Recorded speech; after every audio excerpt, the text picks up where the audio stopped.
Jeff, look this way. That way. Audio, technology. The fucking hate is real. I'm Amish for a reason. That there's not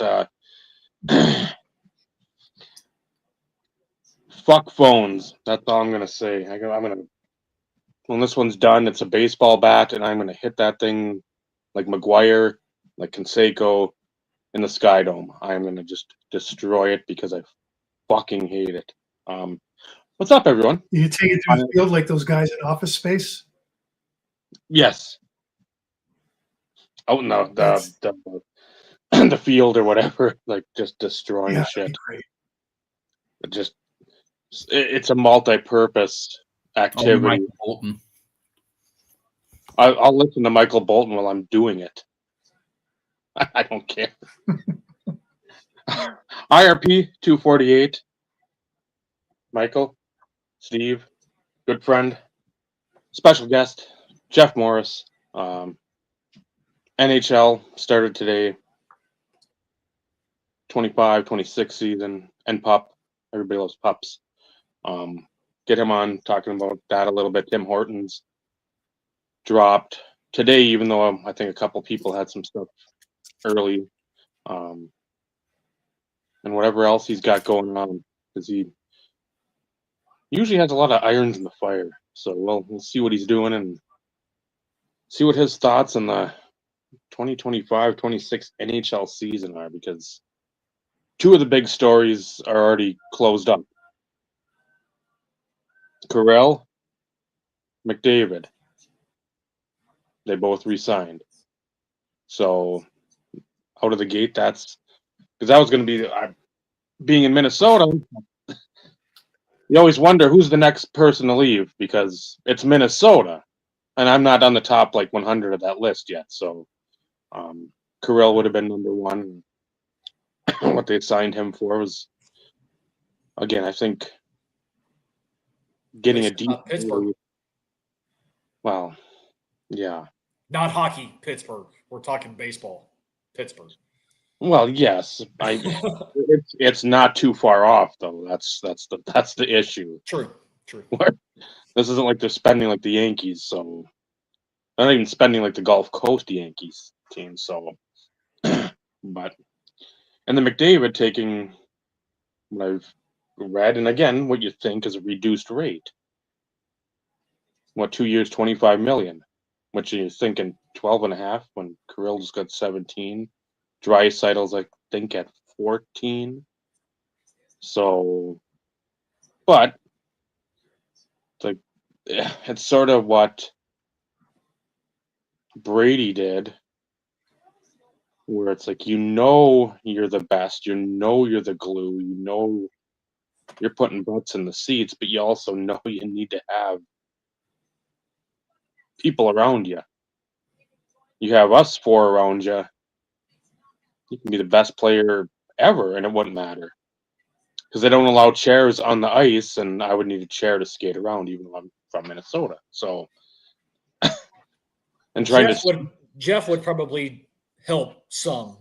Us, not so much. Let's give Jeff some credit here. I know I'm not discounting Jeff. I know on the football field, quality.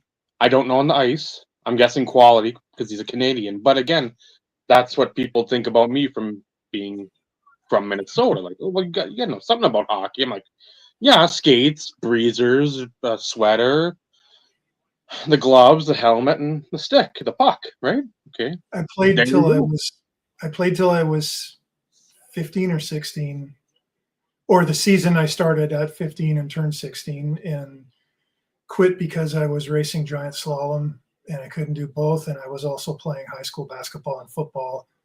And at that time, I was thinking I was going to go play college basketball. And then I started kicking 65 or 60-yard field goals. And that kind of was like, yeah, I think I'm going to play football. Wise decision. And a very mediocre quarterback with undersized hands. And but I could punt 70 yards and kick 60-yard field goals. So. There's always a home for those kickers. undersized quarterback or small quarterback hands. That Yeah, we ran the option most of the time though, so it was basically just read the end and pitch the ball before you get hit. But football was the first love, and I found my home as a referee after a while, and didn't see that coming when I was playing, but that's how I got to the Grey Cup. I was an official. There's always a side door to follow your dreams if the main one closes, you know. Hence the picture that Dave always uses on the placeholder for when we have you on. It's always you in your referee uniform. Oh yeah, okay. For my LinkedIn profile, I think. Throwing up the ball or whatever. Yeah. And it gets the job done. I mean, yeah. And Dave being Amish and with the look, he must be excited. Must have been excited about Nick Kurtz this year, with the very with much so. the whole crowd churning the butter, and that was just so much fun. And that's the nice part about that, where that brings butter churning to light, and that needs to be brought to light instead of dabbing and doing the gritty and all that other stuff. It's like butter churning, and if this was football, you could raise a barn after a touchdown. I mean, that would be pretty cool. So, but my fantasy team every year is called I'm from Prescott, Ontario, so the Prescott Fighting Amish is my team, and we for fantasy baseball we play at Sally Field, and our uniforms are actually cloaks made by FTBT, sort of like FUBU, but FTBT is for thou by thou, and brimmed hats made by New Era, and so I have all kinds of fun with my fantasy team. I suck at fantasy football, but I write the best press releases to the rest of the league. So, like the Bill Veck of fantasy. The joys of being a fantastic writer, though, Jeff. So yeah, I was in a fantasy baseball league for I think it was 18 years, and the guy who was our commissioner was also an author. So he did weekly recaps and year-end recaps. Yeah. And they are so much fun because we played head-to-head points in the league. So he would do a write-up of every matchup every week, and that's what you waited for. It was so much fun. The leagues I was usually joining were you just sign up for one randomly on Yahoo and they put you in one. So the other 11 people in my league must have thought I was a whack job of like, who's this guy in Canada sending press releases, playing games at Sally Field and running promotions. The stadium, by the way, was built in 3 days. They just put a bunch of lumber down and let them go at it. So. But yeah, Nick Kurtz, that was the best butter churning celebration, I think, since the Weird Al video with Florence Henderson. Mm-hmm. Brilliance, absolute brilliance. The old Amish paradise. greatness. Kurtz Probably- is booting a stalwart probably is off the my best. team. By one of the best videos ever made. Amish Paradise. For sure. Yep. Incredible stuff.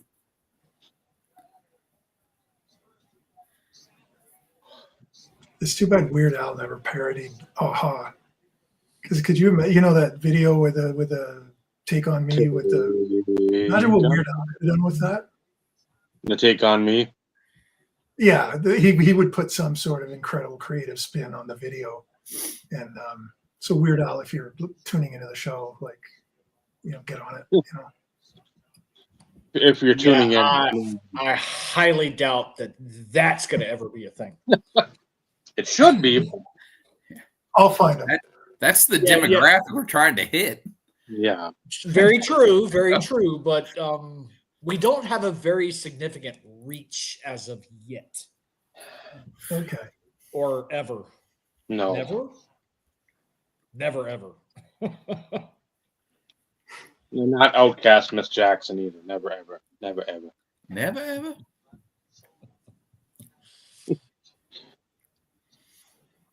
So what have you been up to, Jeff? Tell the crowd, the millions and millions. Like the honest truth. Sure. Well, no. Okay. All right. Intertwine some. Maybe I spin a yarn and then truth and back to the yarn and.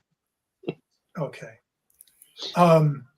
In May, end of May, I lost. I had a tumor in my stomach. I lost half a kidney and I lost a full adrenal gland. Thank God we had two. I had no idea that you have two adrenal glands, and thank God we do, because I lost a whole one, and I'd be pretty fucking boring if I had no. Am I allowed to say that on YouTube? Probably, eh? On here, absolutely. Okay. Yeah, I had a relapse of multiple myeloma, which is the same cancer that Don Baylor died from. It's the same cancer that Gary Pettis, when he was coaching with the Astros when they went to the World Series a few years ago, got. I think it was with the Astros he was with, maybe Tampa Bay, and it's not supposed to attack your organs. It's only supposed to attack your bones and your skeleton and like a 1 in I don't know how many thousand chance. So I don't do anything. Something giving the cancer doctor something vanilla is not my style. So I gave him something challenging, and God, my dog farted again. Jesus, Teddy. God, the fuck are we feeding you?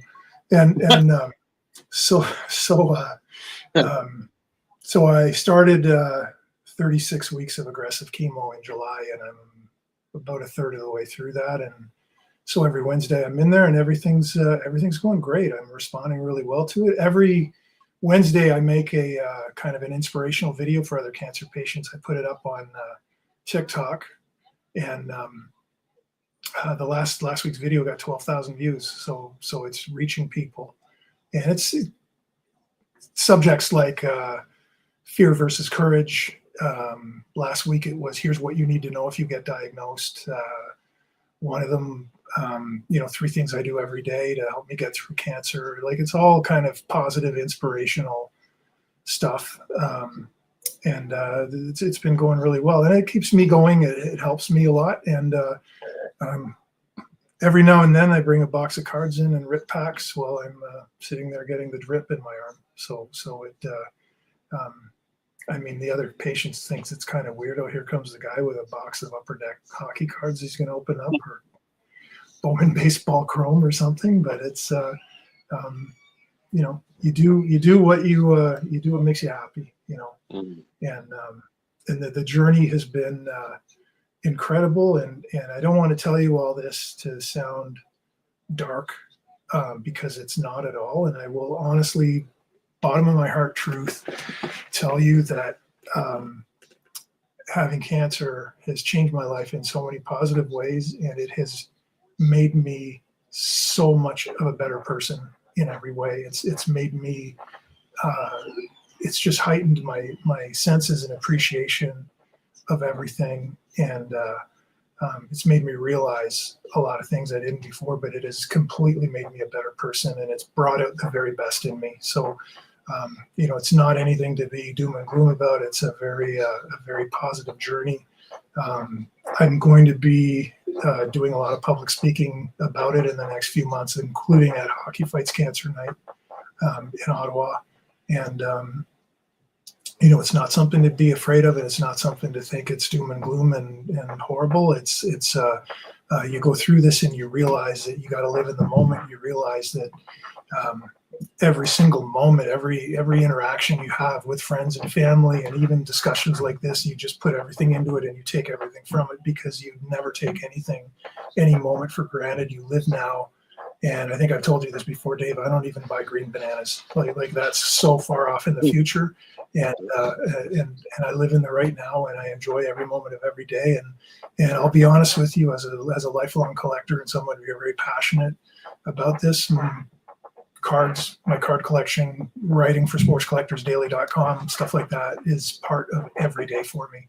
And it's what makes me happy, and it's my happy place, and it keeps me going. So life could not be better. And I'm actually, I don't know if I told you guys about I've got 2 books I'm in the middle of writing. One is a hobby book that I've been kind of working on for the last 8 or 9 months. And the book is called Crunchy Gum, Junk Wax, and Graded Rookies. And it's just stories, a lot of the stories I've told to you guys on your show before, this crazy stuff that's happened in the hobby and different people that I've met. And then the other book that I'm writing that I'm kind of about halfway through is called The Gift of Cancer, How a Horrible Disease Made My Life Wonderful. And so I'm hoping to get the scripts or the drafts, for both of them done by Christmas, and then start the difficult part, which is shopping them around to publishers and doing all the negotiating, stuff like that. So yeah, I'm off work on medical leave for a few months, so I have some time, and that's what I'm focusing on. And so yeah, that's pretty much in a nutshell. I was telling Stephen Michael earlier before we went on that I haven't been watching the program or the broadcast very much because Wednesday morning is my chemo morning, and so usually I don't do late nights on Tuesdays because I'm Eastern time, because I have to do some prep work. So you've got me till 11 Eastern tonight, and then tomorrow it's chemo up, and which is credit Kevin Millar for that, for mainstreaming Cowboy Up. But chemo up is kind of the same thing, but it's a little more intense. It's a little more cancery, but it's all the videos I make on TikTok, I start the same way. Hey, it's Wednesday, time to grow a pair and chemo up, and that's what it is. But doing a video gets me through it. It really does. And this is my little therapy dog here. Teddy is 3.9 pounds of sheer terror, and so. And so your yeah, YouTube channel, is it Footloose in Ottawa? Footloose Ottawa on both YouTube and TikTok. Okay. And yeah, my last video on TikTok got more than 12,000 views.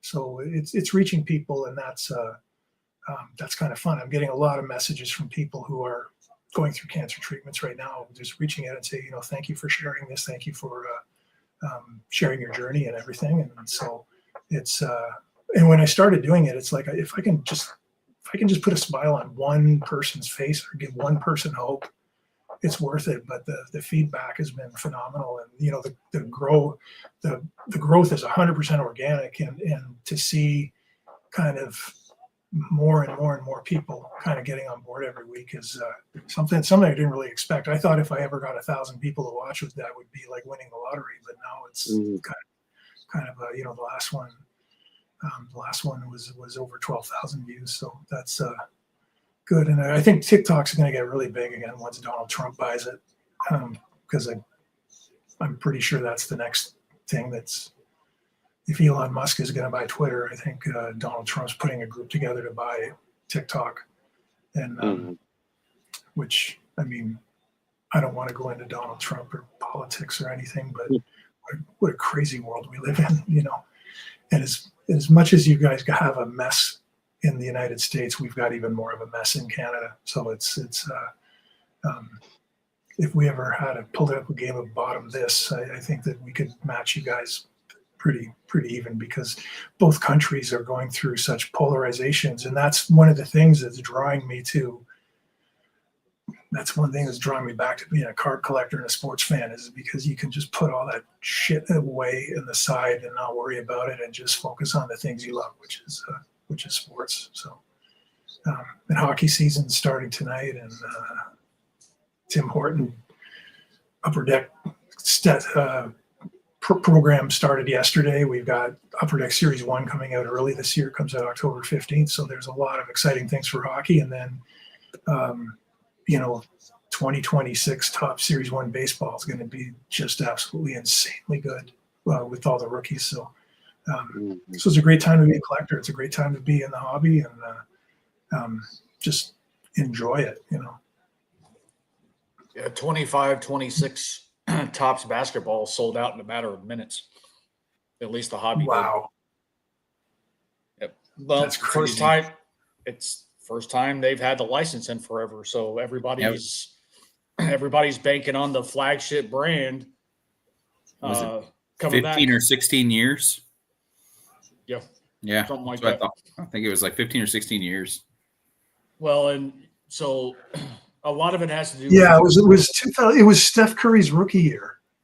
The last time 09. Tops had basketball. 2009. 09, 10, or was it 08, Yep. 09? I think was it's in there 09, somewhere. 10. 09, 10. And I think, if I remember, I'm guessing here, but it seemed to me that they only had the license until December 31st. So they had early season products, because I don't think they ever got Steph Curry in action. Like all of his photos and everything, I It's may just be like wrong. a warm up. He was wearing Davidson. He played at Davidson, right? Yep. College ball. Yeah. So he's wearing Davidson uniforms for those top sets. And I don't think they had the license only till the end of the calendar year. No, because you didn't see I don't think there's a Tops Chrome that year at all. The Chrome was inside Tops. I was like, the flagship Chrome product. Chrome was actually in the flagship. Yep. Curry and Blake Griffin. I mean, their rookie cards, it's Curry from here up, and it's just a white T-shirt. Yep. Yeah. And Blake Griffin's in, I think, just red or something like that. Because I think there's a couple that might have had jerseys, but I don't remember if it was like the McDonald's ones, or like Brandon Jennings had maybe like a Team Australia jersey for something on there. But I mean, there was, it's pretty much pajama card. Yep. And out of And of course the 5 sports that I do some collecting in, I mean, baseball and hockey are 1 and 2, but basketball is probably number 4. I don't do a lot of basketball. I don't do a lot of soccer, but I do some. And then football would be 3. But it's exciting having them back in the market, and to see what they're going to do, because I don't really like some of the things Panini was doing, because it's like every time. I mean, it's limited in Canada how much basketball we get up here.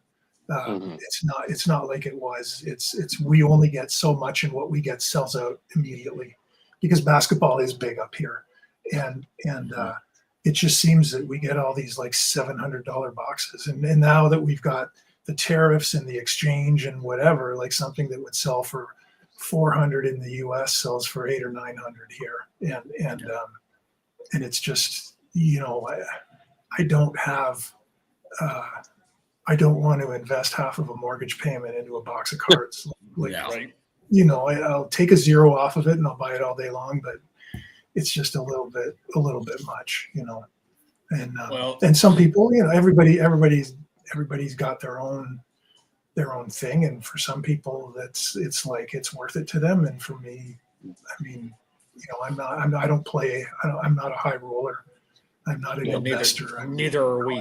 No. Well, so like it's great to pull something, but if you pull something that has a value, that, do you really want it or not? I mean, what do? Do you go get it graded and sell it on eBay? Then what's the point? And hope to get your money back. And that's what I think a lot of that's when you get into, is buying cards any different than getting a parlay on a FanDuel same game thing? It's like, is it gambling, or is it collecting? Is it investing? It's one of the 3, and for everyone, it's something different. Mm-hmm. It's very true. Yeah. It's massive gambling. That's why I don't touch product. I don't open anything. Well, the crazy thing is, so since it sold out so fast, it was already selling for double on the secondary market. Yeah. Like literally, like those people who had confirmed pre-orders, they were already reselling for double on the secondary market. But the big push for this year, it's not necessarily just because Topps is back. It's going to be the first licensed Wemby autos. Even though they're going to be second year, it don't matter. People don't care. It's the fact that it's going to be the first licensed Wemby autos, and for that matter, anybody else who was drafted in 23-24, if I'm not mistaken. Did you see the clip of him in their scrimmage where he just he was at the foul line coming in, and there was a defender on his way. It was a scrimmage. It was an inter squad game. And he literally just shoved him with one arm and knocked him on his ass back at the baseline, and then went up and jammed and just powered it, and then did the Shaq lift your legs up. It was like sick. This guy's a beast. And there's a Canadian kid, I don't know if you guys know about. His name is Olivier Rioux, and he's a redshirt freshman with the Florida Gators this year. And have you guys ever heard of him? Oh yeah, he's 7'9", and he's doing TV commercials and everything up here in Canada. Like, people are figuring out who he is. I don't know how good he is because I don't think that kind of he's grown into his potential. But his he's been part of Canada's junior national program and everything. But I would love to see what this guy will do in the NCAA this year after, see how many minutes he gets as a redshirt freshman this year with the Gators. But the guy's a complete freak, and he's not disproportionate. Like, I remember when I lived in Dallas meeting Sean Bradley. I met Sean Bradley at a gas station, and it was just watching that guy walk across the room was awkward. Like, he was just like, he was gangly and awkward and nice guy and everything, but it's just like, man, this guy is he struggles and the coordination for somebody that's 7'6", whatever. But Ryu is a very, like, he doesn't have ridiculously long gangly legs. He looks proportionate. When we met Sean Bradley at the gas station, I was working at Pinnacle then. And I lived in Frisco, so I was driving from Frisco through Plano downtown, and every now and then I'd stop at Plano to get gas along the tollway. Steve, you would know exactly where I'm talking about. And my son was about 5 at the time, and he was obsessed with the movie Space Jam because Space Jam came out that year. And of course, we walk into the gas station together, and there's Sean Bradley at the counter, and I'm 6'2", and I'm looking at his belt at eye level. I mean, this guy's massive, and so Jack is very chatty and talkative, and he's 5 years old, and he starts chatting with Sean Bradley, and he's like, "Hi, Mr. Bradley. My name's Jack, and I love your the movie and then when we leave, he's like, bye, Mr. Bradley. I hope the Nerdlucks give you your talent back." It's like so classic. And Sean Bradley was funny. He took it all in stride. But Olivier Rioux was the Yankees just hit a 3-run homer and tied it up. Wow. Looks like it was Judge. Correct. Sorry, And, Jeff. Yeah, and it's funny because we talk about NBA, and we were trying so hard at Pinnacle to get an NBA license. Like we just thought that was going to solve all the problems then, and mind you, we were kind of coming right at that time was when Michael Jordan sort of retired, I think, for the second time. And the hobby was being driven sort of by Kobe at that point, maybe Shaq a little bit. But we were trying so desperately hard to get an NBA license, and we just couldn't get there. And I don't think that would have been enough to, we were $300 and some million in debt at Pinnacle at that time, so I don't think that would have really mattered. But it was like the it was the great white whale, getting that basketball license.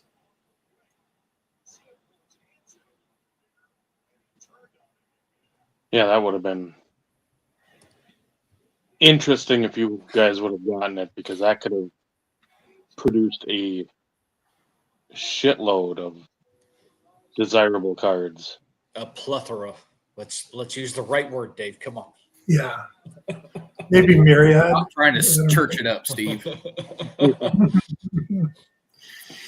We did end up with WNBA, and that was my product. I developed the WNBA products, and it was kind of funny because all of a sudden, when Caitlin Clark arrived on the scene, people started going back to people kind of discovered WNBA, and then they went back to what Pinnacle did, and that was in the Cheryl Swoop, Cynthia Cooper, Lisa Leslie era, and I got to tell you, the first product we did for WNBA was WNBA Inside, which was cans. Yep. Remember the cans of cards we did, Oh yeah. which seemed like such a great idea until we realized that hobby shops had to stack boxes of them, and they took up so much space that it was not feasible for hobby shops to stock us in their stores, and you had to have a can opener for kids. you had to have a can opener, and yeah, I mean it was a Jerry Meyer was on this thing about packaging, and we spent so much money recklessly on packaging, whereas like put that money into autographs and jerseys and photography and getting the right players. There were so many times we left great players out of sets because artistically our photo directors didn't like, there was a set in Terrell Davis's rookie year that we didn't put him in because our photo director didn't like the photo. Oh, that's not a very good photo. It doesn't fit in this set. It's like, come on, it's Terrell Davis's rookie card. Well, when you have a bunch of people that aren't collectors, that don't know the hobby, that are working on stuff like this, you make those mistakes, even though, the people on my end of it in product development are screaming up and down. But going back to the WNBA, the second year that we did the WNBA, I went back and looked at it. I was reading some reviews on it and just looking at what the set was, because I mean, again, it's 25 years ago. I couldn't remember exactly what we did. And it was easily the worst product I ever worked on. The thought process, the creativity was just piss poor, going through the motions. And I'm almost embarrassed that was me that came up with that, because it was just an absolute piece of shit as far as a product goes. And it's a shame it doesn't do justice to, at that time, the WNBA was new and it was getting off the ground. There were some, yeah, you didn't like it either, right?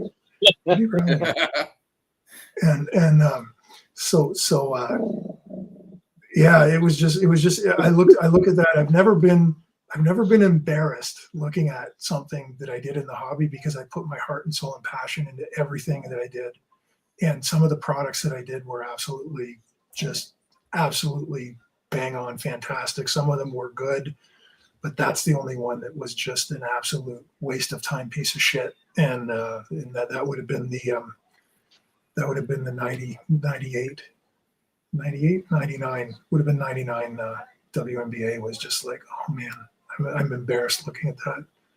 And you can't blame someone else on it, because it was just me going through the motions, knowing our company was going bankrupt and just not caring, so.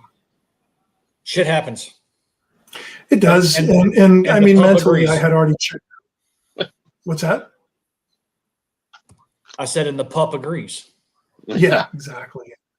And at that time, I was already interviewing with other companies and trying to decide where I was going to end up.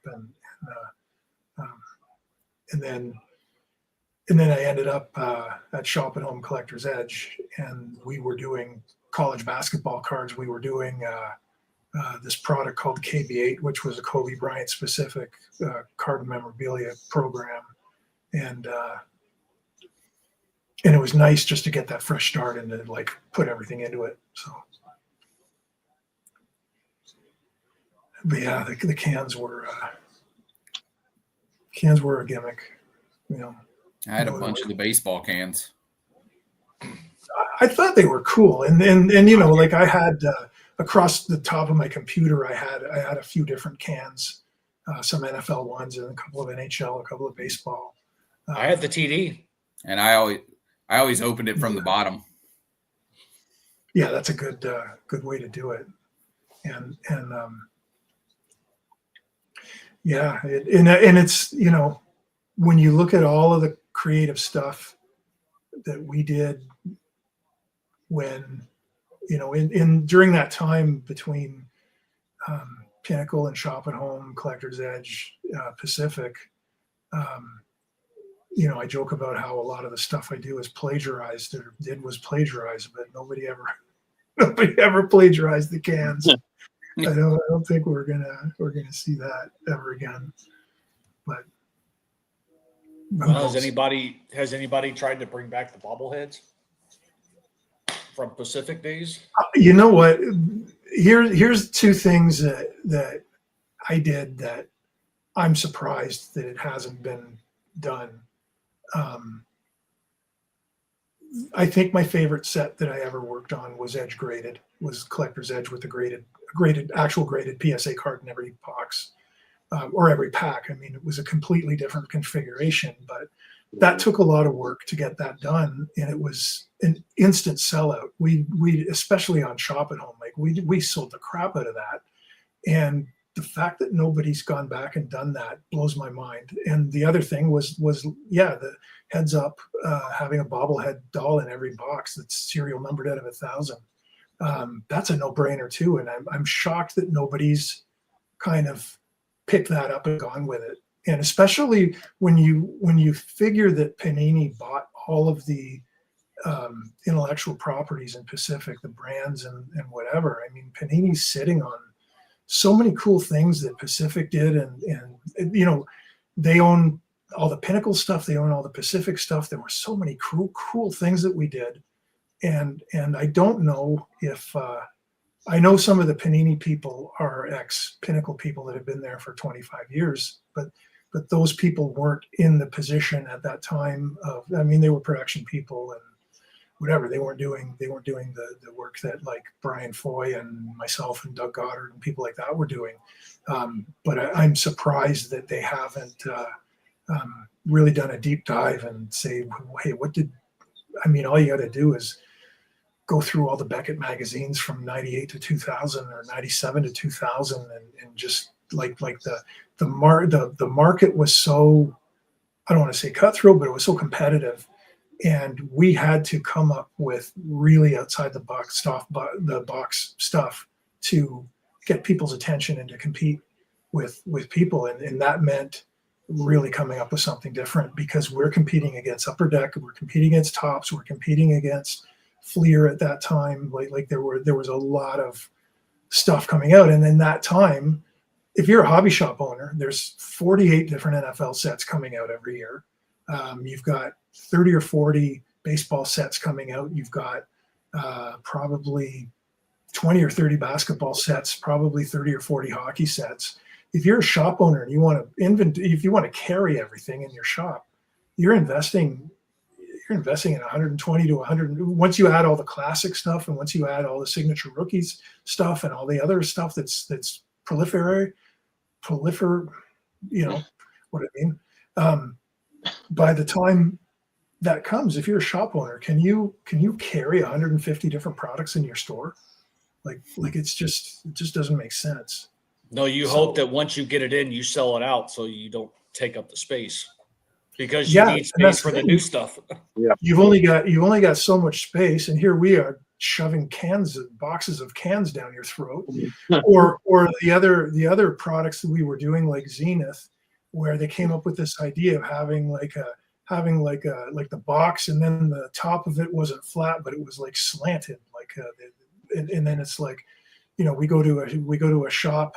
We were at a shop in Detroit. We were just doing a visit when we were up there for a show, and the guy's like just ripping us a new one because it's like you can't stack the boxes on top of each other. Like, yeah, it's nice that it looks good, but it's so impractical. And it's like all of the people we're paying six figures to in that department didn't think that through, and so, but again, you get kind of high-end retail packaging people with experience with companies like Fossil or experience in the cosmetic industry or something, and those things aren't even considered or thought about. And so yeah, do you remember? This was a Donruss thing. They had a product called Donruss Priority, and it was shaped like a cardboard mailbox. So it was like it had a rounded top. So again, unstackable, and one and done. If I'm not one mistaken. and done, yeah, and so it was a crazy era to be doing that stuff in, but you know what? I mean, you talk about the junk wax era, and the stuff that was made after the baseball strike, I don't consider that junk wax, because when you go to a show and you see stuff being dumped, you never see late 90s, early 2000s stuff from any manufacturer. It's all, 89 to 93. There's just like a plethora of all that stuff. And I really think that when the hobby started declining and go back from 96 to 2009, the stuff from that period is impossible to find. And it's funny, that's one thing I was talking to Mike Kramer about just a few weeks ago. Last time I talked to him, and he said, there's no, and Mike checks eBay, like Mike collects stuff, and he's trying to buy Pacific stuff back. And he tries to buy Pacific cards that are graded 10. Like, he's still building his own Pacific collection, even though he has one of everything. Now he's focused on different things that are graded. But he said, we printed and made our products to order. We didn't print an extra 1,000 cases to blow out on Shop at Home or anything like that. And he said all the stuff got opened up. Like, there's none left. The market's dry. You want to find a box of 2001 Vanguard or whatever, it's like, it's not out there. There's none of it available. Yeah, good luck. Yeah, and so how can that be considered junk wax? I mean, at some point somebody's going to figure out that is a golden era of collecting that whole post-baseball strike, because anything pre-baseball strike, you can just find it whatever at 10% of the value, and the other stuff, like I've got in my shelf over there a box of Pacific private stock reserve hockey from like 2003 that I've never opened, and it's still unopened. And it's like how many of those boxes are out there that are unopened? Like can't be more than, I mean, it can't be much, because you never see that stuff at shows. You never see, and I go to all the big shows, not the national lately, but I mean, at least all the big hockey shows, and you never see that stuff at any tables. You never see it on eBay. You never see it for sale. It's just so hard to find. Well, no, Nat Turner has it all.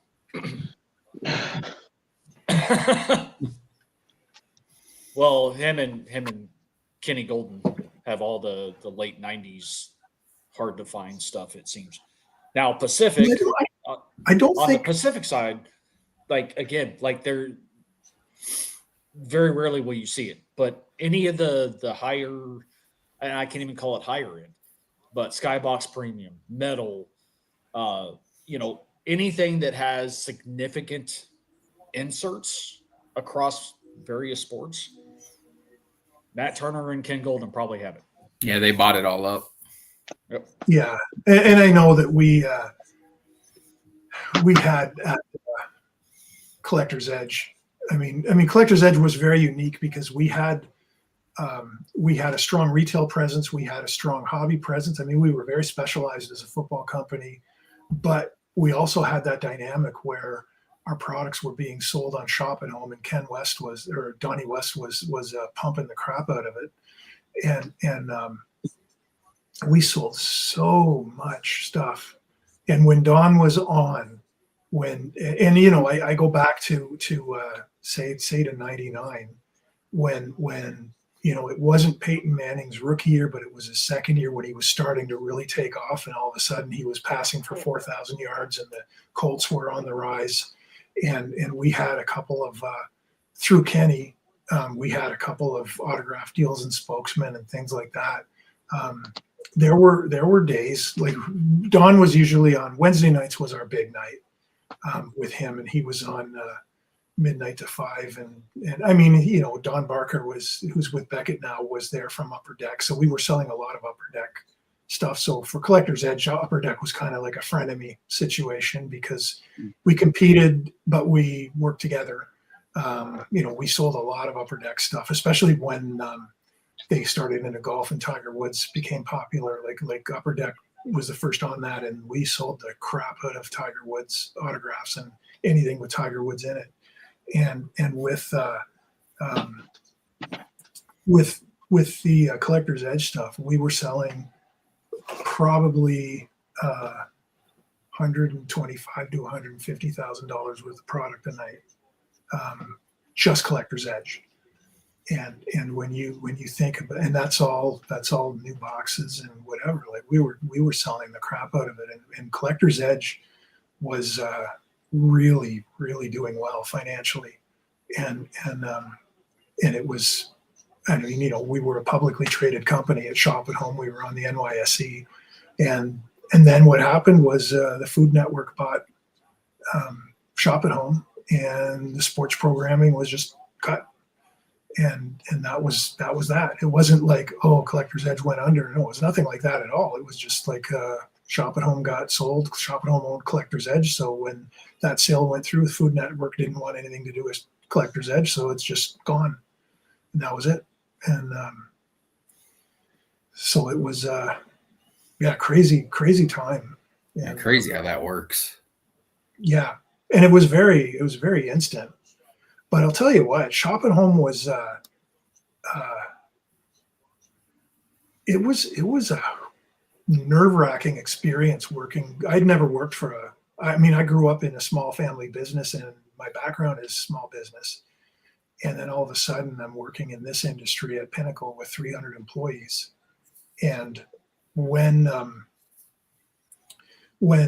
Shop at Home, talk about pressure, Shop at Home had these like scoreboards hanging down from like there'd be two chains with a big scoreboard, and it was all the time, it was our stock price.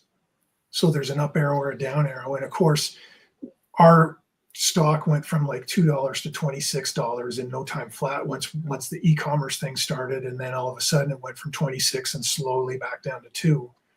And every time at 11 o'clock, if our stock went up, all these bells would ring, and somebody would bring a trolley in, and there'd be a giant cake, and we could all eat cake. And if it was the other way around, somebody would get fired. Like it was, you're either getting cake or you're getting to see somebody get removed from their position. And then the reason they fired people is because they had to show their investors that, okay, we're doing something about it, and which makes no sense whatsoever. But that was my first exposure into that world. And when I signed on with them, I got a stock option, and when I left the company to go to Pacific, my stock option was worth like minus $200,000. Like it was. I got my stock option at a certain price, and the stock just went down and down and down and down and down. So it was negative, worthless. It was like Sean Connery's score on Celebrity Jeopardy is basically what my stock was worth. So yeah. So Dave, I'm just rambling on here, and we haven't talked about hockey at all with the season coming up. Whatever you want to talk about, Jeff, that'll always be what you want to do. It never matters to us. You have always been gracious with your time. you want to talk about hockey, we can dip into that. If not, that's perfectly fine. I mean, like, I know Steve's away for probably putting out the pups for a moment, but it's like we've said it, and I know I'll speak for Vinny. We could just listen to you talk for hours and hours, and seriously, that it's not like, oh, we don't want to say anything, but it's something where we've said you've got so many stories. It's not just like Abe Simpson talking about this one time in the war, they put onions on their belt, and five nickels was a B, or 5 B's was a quarter, or whatever it was. And it's like you're not just like speaking randomness and into the abyss. It's like stuff that's happened. That's, again, I speak for all of us, that I never thought I'd be able to hear like firsthand. And yeah, in a book I can read it. Never thought I'd make a friend in the business that has all this knowledge, and people in this world are foolhardy and stupid for not putting your brain to use, and your experience and the drive, and where you'd be a complete asset in the hobby space now, instead of a lot of these asses that are in the hobby space right now. And the great thing, Dave, is that, like, if I take this off for a second, I don't know if you can see it there, but there's you see where I can put a DVD in, where I had my brain surgery. They put a smart chip in there, and so there's all, it's basically they put the Beckett database in there, and so there's people kind of cringe a little bit when you make jokes about having brain cancer, but why not, you know? No, But, you're not. But yeah, I would love to. But you know what? I mean, I say that, but I write several stories a month for sportscollectorsdaily.com, and I love doing that, and it's so much fun, and it keeps my feet in. And I mean, just as you guys are collectors, but you do this podcast, or I don't know if you can call it a podcast. It's on YouTube. I don't know what the correct term is, but it kind of puts you in the game, and it kind of puts you in the hobby at a different level. You know, like I don't know. I kind of think it's hilarious, all these guys running around bragging about being influencers and everything, because, like, what have they ever done other than like, I don't know, but they've never made me spend a nickel I wasn't already spending. Yeah, exactly. And it wasn't going to be on anything they're talking about. No. There's downtowns and color blast. I'm not spending $400 to $800 or 4, 5, 6 times that because it's graded.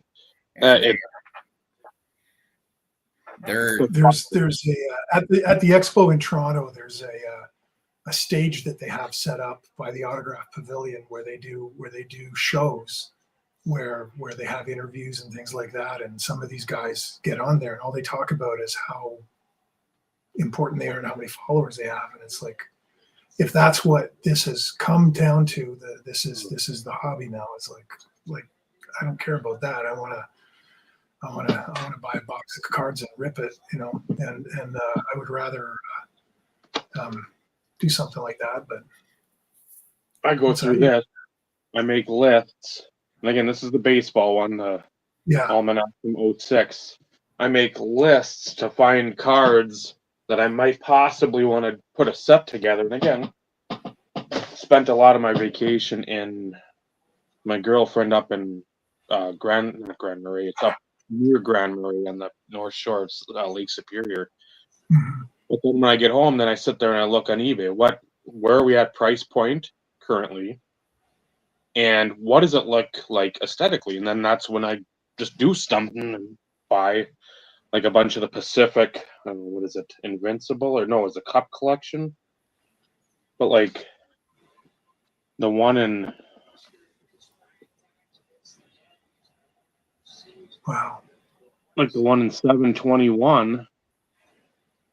Again, it's like the same odds as Kramer's Choice. So I'm doing that. And again, these cards, I don't think I paid more than $15. And I mean, the first two are Gwyn. You got McGuire. And then there's Maddox there. And again, there's not a silhouette, but there's sort of like a photo of him there. Yeah. I mean, A-Rod. I mean, Griffey's going to be, that's the thing. It's like, okay, how many big guys are in there? What are the big guys priced at? Because Griffey's always going to be 1, Big Hurt.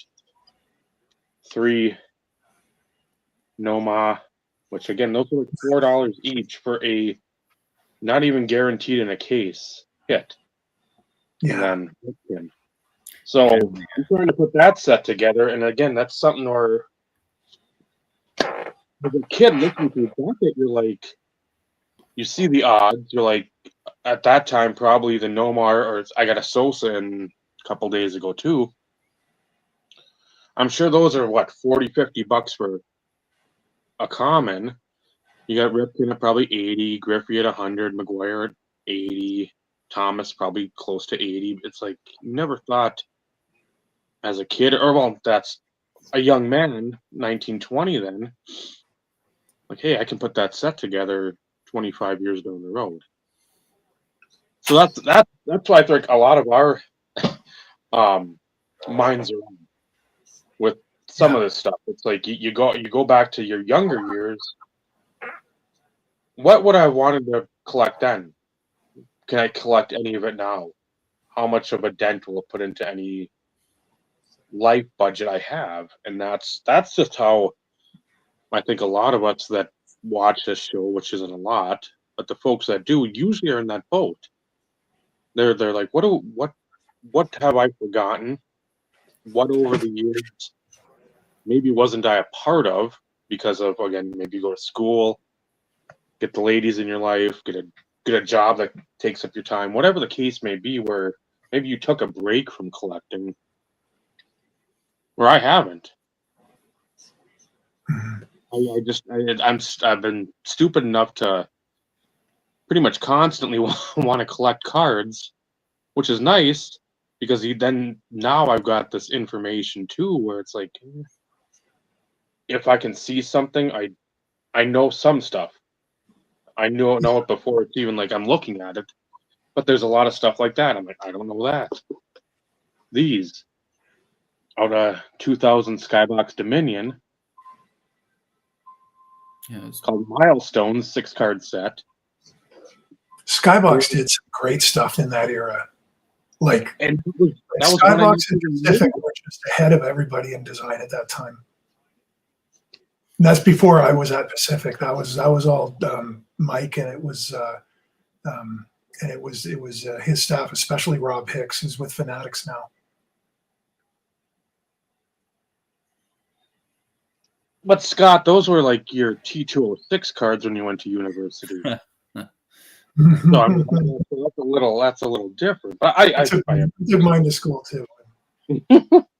So it's just stuff where you remember a lot from what, like, again, I'd love to put the 91, 92, not so much 93, but that 91 and 92 Elite set together for baseball. Because again, other than like the Upper Deck, I don't know if it was Reggie Jackson or Nolan or Williams, whatever. I think Williams was 92, but like all those sets, and then the header, the heroes, the Upper Deck heroes. Yeah, like the autograph stuff. I loved the Upper Deck hero. Other than that, that so 91 Elite, that 91 Elite is just like the top of the hill because you just through everybody buying Donruss, because again, that's whatever was on the shelf, people are ripping. I never saw one pulled. I bought a lot too, and because again, I like the rated rookie cards because I thought they were cool. Wanted to pull a West Chamberlain because there's no like major league stats, and that was always something on the back of a card. I was just, oh good, he's like a true rookie. But that's what I think.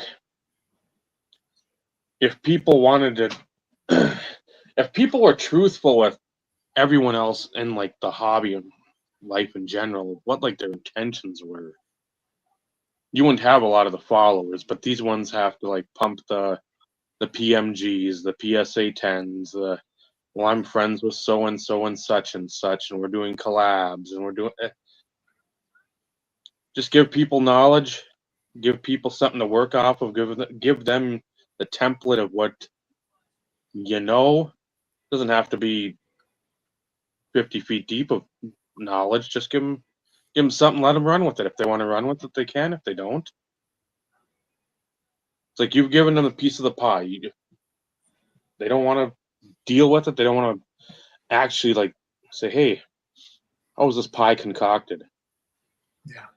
Let me go back and take a little peek. Let's see what's going on here, and let me do some of my own research, which a lot of people don't want to do either. They want to see something.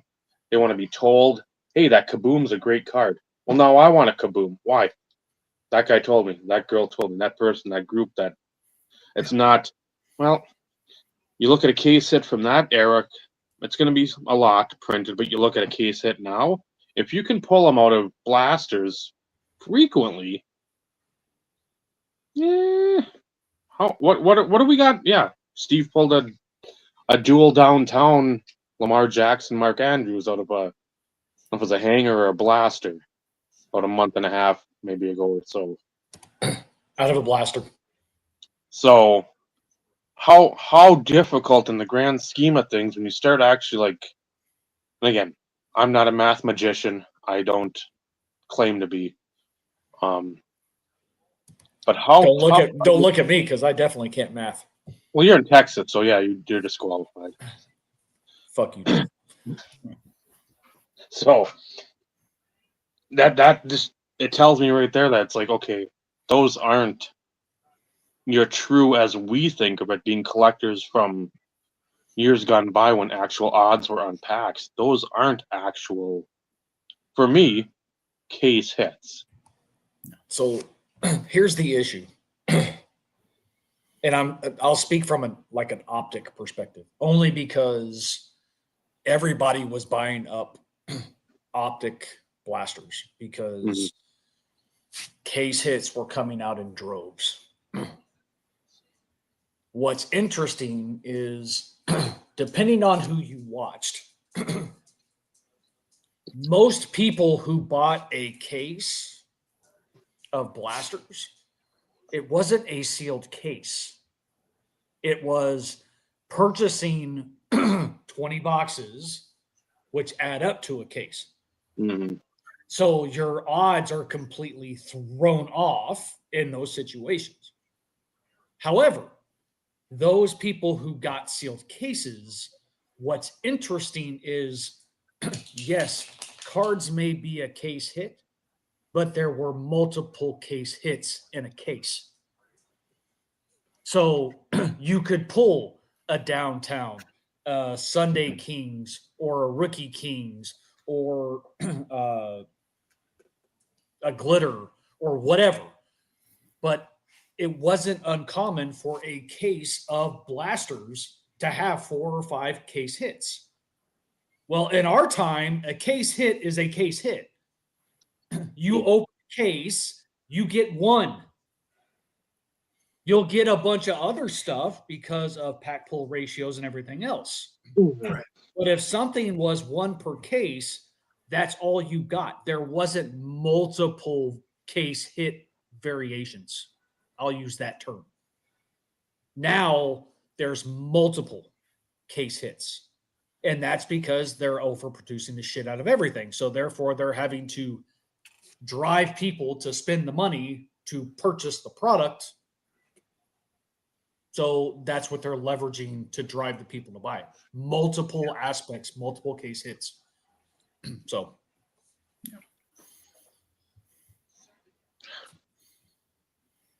you mentioned a few minutes ago Reggie Jackson with the I'm just multitasking here and changing the channel.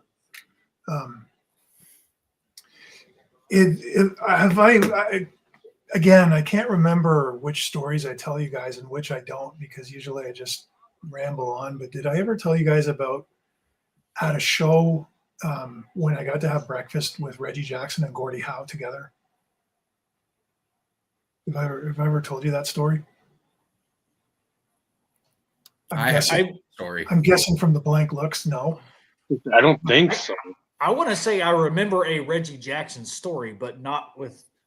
There are a Howe. few. I crossed paths with Reggie Jackson several times because he was a spokesman for Upper Deck, and so he was everywhere. And such a great guy, like just an absolutely great guy. I loved that guy. I loved him as a fan when I was a kid, and it was really cool because when Reggie Bars came out in 77, 78, after he hit 3 home runs in the World Series.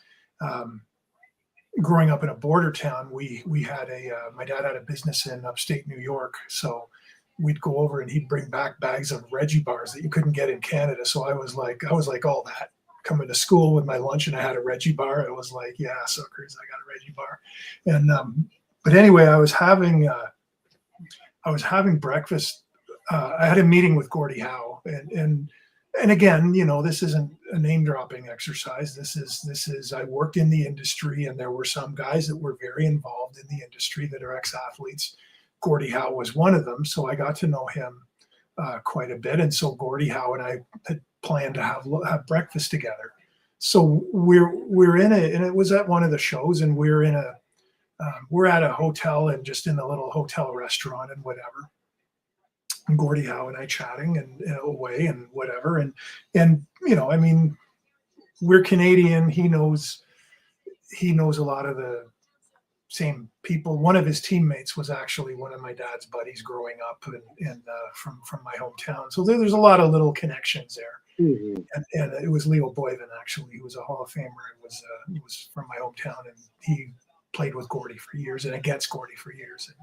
And we're sitting there having breakfast, and all of a sudden Reggie Jackson walks in, and I had been talking to him at length the day before, and he saw me and he saw Gordie Howe there, and he came over and he says, "Is it okay if I join you guys?"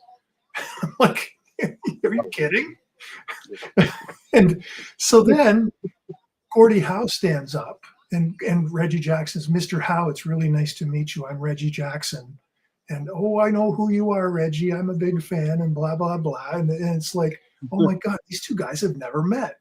And then the rest of the breakfast is I'm just sitting there listening to these guys chat. And every now and then I interject something to try to send them in a different direction, send them in a direction of something. And Gordie Howe was a huge baseball fan, and I didn't know this, but Gordie Howe was he was a big time baseball player when he played in the minors up in Canada. And so Gordie starts talking about how his best friend when he lived in Detroit was Al Kaline, and because of that he was always around the ballpark. And Gordie Howe's like, "I was at the All-Star game in '71 when you hit the light tower with that home run and whatever." And so Reggie started talking about that home run, and it was off Doc Ellis. Doc Ellis was apparently all coked up or on some sort of mushrooms or God knows what. And then Gordie Howe says to him, and this blew my mind. Gordie Howe says, "You realize we were almost teammates, Reggie?" And both of us were like, "What?" And so Gordie Howe started telling us a story about how he was playing in the minor professional league, the Western Canadian League, which was Saskatchewan, Alberta, and that league at the time was considered like an independent AAA league. And because the Negro Leagues had just disbanded, a lot of the stars, like, it was great that Jackie Robinson and Larry Doby and Roy Campanella and all these guys came to the major leagues. But what happened was that basically shut down the Negro Leagues. So a lot of these guys ended up playing in Canada. They're looking for minor league teams and somewhere where the color barrier doesn't exist that they could play. So a lot of these guys ended up playing in Canada, and a lot of them ended up in the majors. And so this independent league, Gordie Howe played mostly first, some third, and he pitched some, and led the league in average and home runs. And this is a league where future major league stars were playing in it, and Gordie Howe was the batting champion in this league. And the Yankees offered him a contract, and the Red Wings stepped in and said, "Absolutely not. You're not. We're paying we're paying you. Mind you, the Yankees would have paid him 20 times what the Red Wings were.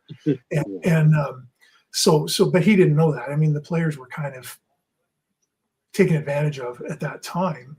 And so Gordie Howe would come and he'd spend a lot of time at the baseball park, and they'd let Gordie Howe take batting practice. And he's like smoking, he's a right-handed batter, and he was just smoking the ball at Tiger Stadium into the left field bleachers, like pitch after pitch after pitch. And Tito Francona was one of the managers. I think he was the manager of Cleveland then. Whatever, came, not Terry Francona now, but I mean his dad, Tito. Yeah. And they wanted to see if, I mean, it was an August game between two teams that were way out of the playoff race. And they wanted to see if they could get Gordie Howe to dress for a game and just to see what he could do, because they're watching him hit batting practice and they were like, oh my God, who's that? Well, that's Gordie Howe. Like, really? And so they wanted him actually to play in a game. Like the managers were trying to, Major League Baseball wouldn't let them do it. And then because they wanted to see what can he actually do in a game against pitching. And so it was kind of a, Gordie Howe's telling us this story, and Reggie Jackson and I are both just like hanging on every word that he's saying, and it was so cool. And so yeah, he and Al Kaline, it was funny. I talked to him years later in the press box at a Blue Jays game in Toronto, and I was asking him about Gordie Howe and whatever, and he says, you know what? He says, our families did everything together, and he said, I've never met a guy that was so good at everything and so competitive with everything. And he said, our families and our kids would go bowling, and God forbid anybody beats Gordie Howe in bowling. He'd have a fit. He'd want to fight. Like he just won at everything we ever did. But sitting there with Reggie Jackson and Gordie Howe, it was just like, this is like, that's going to be a chapter in my book actually. But it was just like, this is absolutely unbelievable that these two guys, how can they both be Upper Deck spokesmen and have never met before? I couldn't figure that out. But then then some of the stuff they talked about too was just like mental preparation, and Reggie Jackson was like, had so much respect for Gordie Howe because Reggie loved hockey and he was a big fan and loved Gordie Howe, and he's like how did you prepare for this and how did you prepare for that? And they're sharing little mental preparation tricks with each other, and it was just like as a fan, I'm sitting there thinking like this is like winning the lottery, sitting here having breakfast with these two guys, because my mind is racing as we're going through this. How would how much, if you could auction off the breakfast with those two guys, how much would people pay for that experience just to listen to those guys? And it's like that's a $10,000 breakfast easily. Like minimum. Minimum. Like to just listen to those guys and be the other guy at the table who can interject every now and then and steer the tell us about this and tell us about that. And it's just like, and the mutual admiration these guys had for each other was just phenomenal. But I mean, it was really a cool thing. That was one of my favorite things that ever happened to me in the hobby and in the industry, is sitting down and having breakfast. And those two, like, how random, you're having breakfast with Gordie Howe and Reggie Jackson walks in and, hey, can I join you guys? Yeah, go ahead. So. Well, yeah, look at, for instance, since you mentioned like $10,000, like Topps Transcendent was $20,000 for the case or whatever, which had the one VIP ticket to meet whoever it was, but it was literally a quick like handshake, meet, and an autograph type thing, and boom, that was your experience. Mm-hmm. Granted, it was like the kid that got the Mike Trout ball or whatever. It's like, oh, can you play catch with me for 10 minutes? Well, I don't have a glove, but I mean that's your experience. Yep. But this breakfast was that times 100. Like, that's what I'm getting at. Like $10,000, like that's cheap in my opinion. I'm thinking it would be even more than that, because like if I had that kind of cash, I don't know what I would be willing to pay for something like that. And where it's It's unedited. It's not capped at time. It's just you're sitting there for as long as it takes, eating breakfast, listening to stories. People would pay a shit ton of money for that, something like that. I know. Yeah, it was an hour. It was an hour and a half. I mean, it was a long time.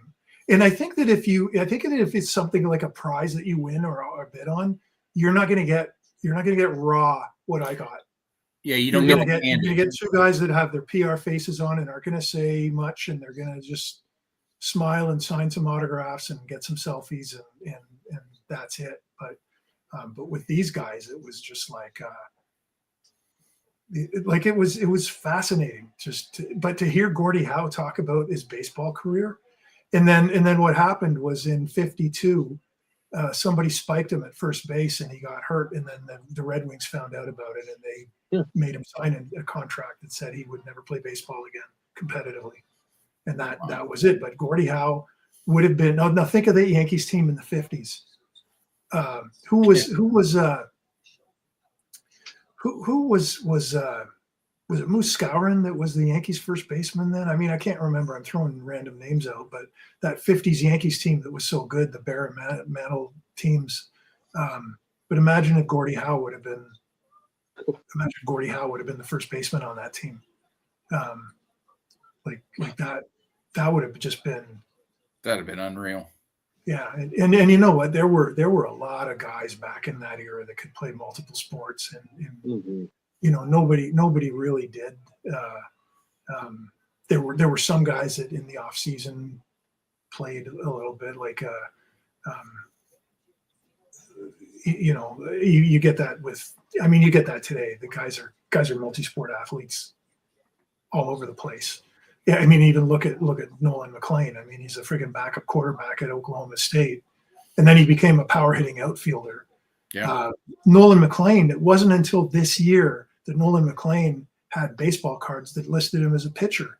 They always listed him as a third baseman or an outfielder. And finally, like the guy's only been pitching full time since mid 2024. When he was playing for the Binghamton Rumble Ponies. They finally made him, okay, you better be a pitcher full time, because even though you're jacking 450-foot home runs, you're striking out 50% of the time. And by the way, you can spin the ball like nobody we've ever seen since freaking Hideo Nomo. And so that's it's just you know, what a great thing though. But I mentioned too, I'm just going to wind up and tell stories because whatever, you know. Michael has the Ovechkin jersey on. If you want to do show and tell on the Ovechkin jersey, you wear that every week though, don't you? The Ovechkin jersey. No, I pull it out when you talk hockey. It's you know what it is, because I always see the framed Ovechkin jersey in the background. That's why I'm always thinking, yeah, that's always up there. The Ovechkin jersey. So okay. In 1976, the Olympics were in Montreal, and I was 12 years old. And Stu, thanks you so much that you love the stories. That's fantastic, because I'm glad somebody does. The Olympics are in Montreal, and I know I'm just being a dick. The Olympics are in Montreal, and my dad and my uncle. My dad, my uncle, and I, the three of us always went to sports stuff together all the time. And they were both professional journalists. So they had media accreditations at the '76 Olympics, which Montreal was about a 2-hour drive from where I grew up. So we'd load up every morning during the Olympics, we'd load up at 6 a.m. and we'd head to Montreal. And then whatever they were going to, I mean, I was 12. They would just go find a single scalper ticket. And you could always get singles for you could always get single tickets for well below, and tickets weren't expensive for anything in 1976. I mean, it wasn't like outlandishly crazy like now. And so if they were going to whatever, I'd be sitting by myself in the stands, just loving it anyway. I didn't care if I was sitting by myself. That's good. No one's bugging me. I can watch the event. And so we ended up going to a lot of basketball games at the Forum.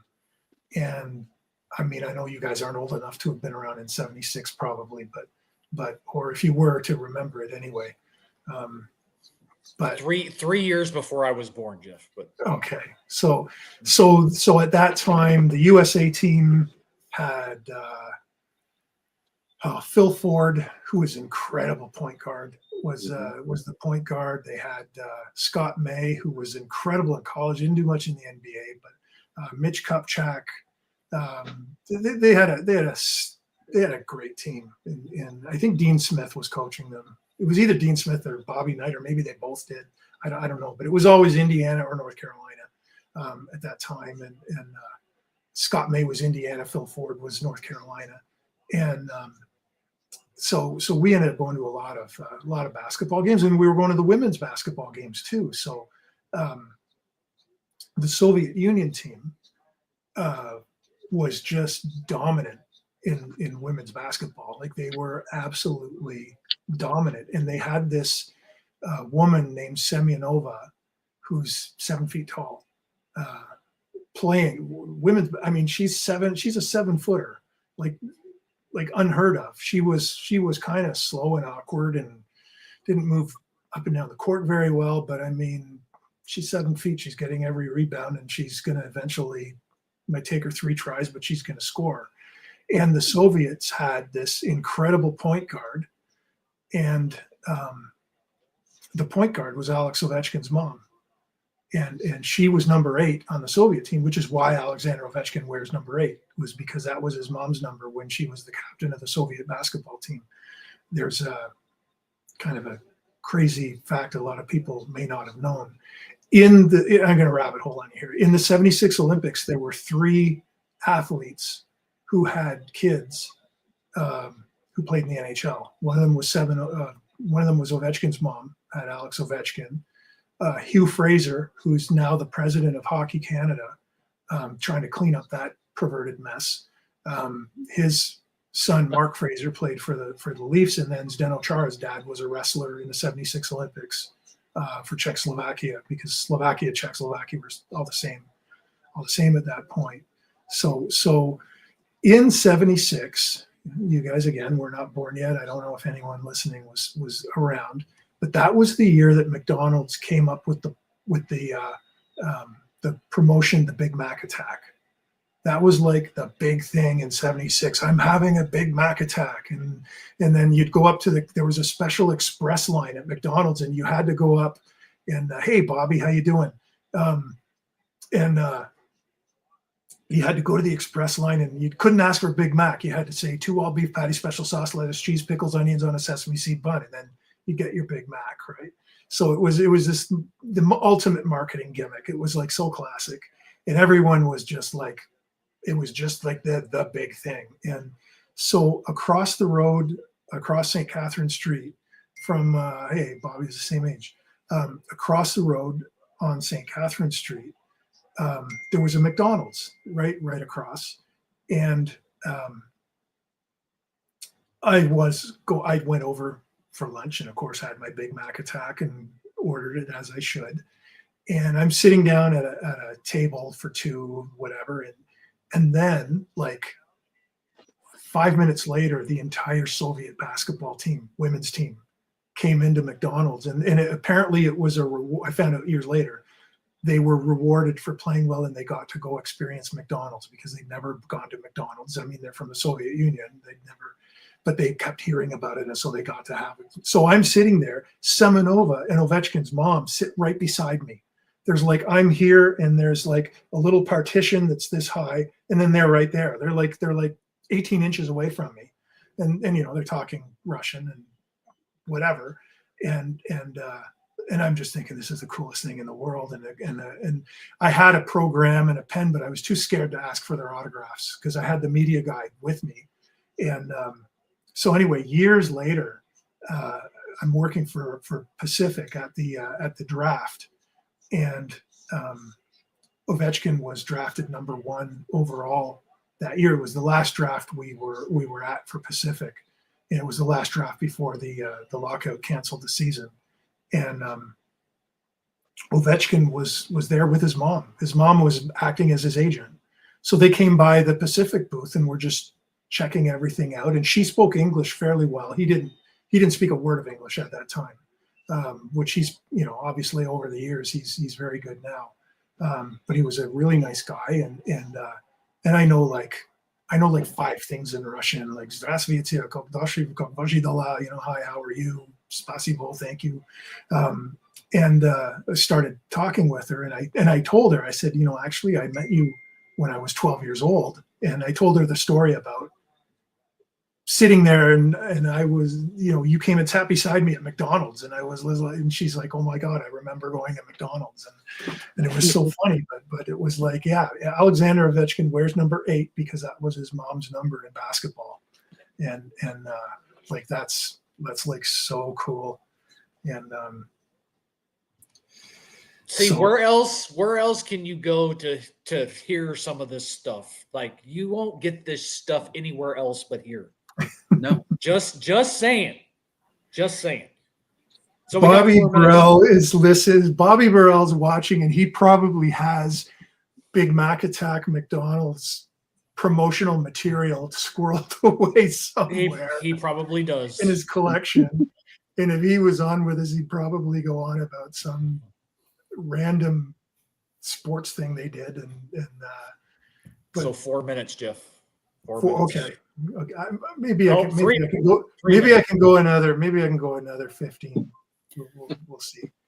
Well, if my phone rings and says you got to wrap it up, then it has been a tradition, though. You before you go, you at least have to open your Tim Hortons pack. Oh yeah, I want to do that. But anyway, getting back to the '76 Olympics, we saw equestrian with Princess Anne was competing in equestrian. My sister competed nationally in equestrian, and big fan. So we went as a family to that, and that was kind of cool. Bruce Jenner running it, in the pouring rain, running the 1500 to get his photo on the Wheaties box. I mean, that Wheaties box was hugely popular. Bruce Jenner was so popular in Montreal. Mark Spitz, Nadia Comaneci. One of the great things about that I got to see was the boxing cards. And I don't know how much you guys are into boxing, but Cuba had a heavyweight champion named Teofilo Stevenson that for like years and years and years internationally just wiped everybody up. And I don't know if it was Leon Spinks that he just like destroyed to win the gold medal. And Johnny Tate, maybe, I can't remember. But there was, in that boxing card, Sugar Ray Leonard, Howard Davis, all kinds of great boxers. But the big thing was Teofilo Stevenson. Had he ever fought? They were trying to get a fight between him and Muhammad Ali, and I just couldn't imagine. The Cuban guy against. It would have been like Rocky against Drago, but in real life. But that was what we always wanted to see. I've got a pack of Tim Horton's cards here. Now the tradition is that the first player I pull is going to be my favorite player for the year. That's the player that I'm following. If it's a Leafs player, then that's a really dark, bad year because I'm a Sens guy. I'm from Ottawa. So let's see who we've got here. My favorite player this year is Leo Carlsson of the Hurricanes. No, Leo Carlsson of the Ducks. Sorry, I'm looking into the light and I couldn't see the uniform. So that's Leo Carlsson. So again, nice holographic foil job on the base cards for a very similar to the previous one. There's some micro in there. Here's a John Tavares. I'm glad this wasn't the first one I picked. Above the ice, but great. Look at the visuals on this. Like I don't know if you can see the sparkles on that, but it really good job on the holographic foil. That's a nice. That's a great looking card. That's a shiny. That is an excellent card, and I love that angle from photography too. the above, and then William Eklund of the Sharks. Again, so with the Tim Horton cards, you get 3 per pack, and one of them is an insert card. So it's not that difficult to put the set together. Mind you, there's always an insert set that's like 1 in 44 or 1 in 50 packs. If you buy a box of 100, it's about $200, and you're going to get 2 insert sets that you can't complete. You have to go and get the rest on eBay or whatever. And I'll tell you, with Tim Hortons, and it's a mess right now. Matty Beniers from Seattle, he's a great player. Here we go, Claude Giroux, one of my Sens guys. He's a local guy from Ottawa, and so he's such a popular player at home here, and being a hometown guy. Mm-hmm. Ironically, this is a Monumental Moments Sidney Crosby card. I'm gonna have to send that one to Vinny, I think. I'm trying to put a care package together for him. The problem here is there's two issues. Tim Horton cards are only available in Canada, and there are a lot of US collectors, there are a lot of European collectors wanting to collect this set. Canada Post, which is our equivalent of USPS, is on strike right now. So if you're a buyer or seller on eBay wanting to get hockey, if some of the guys that I know that buy boxes and boxes and boxes of Tim Horton and then sell them to American collectors, that's not possible right now because you can't make it work using UPS and FedEx if you're selling low volume dollar stuff, and post office is on strike. So, and then even with the tariff stuff now, the de minimis is gone from the US, which, that was the $800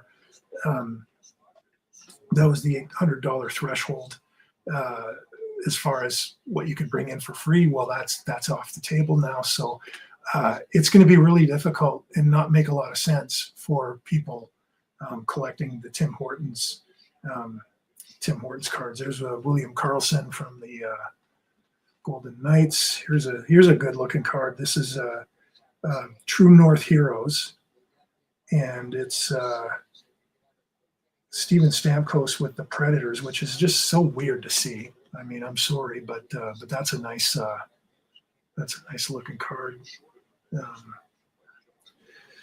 And some of the low level inserts. I mean, the base cards are holographic foil, but some of the inserts are just regular paper, like this one, this Crosby one I just showed you.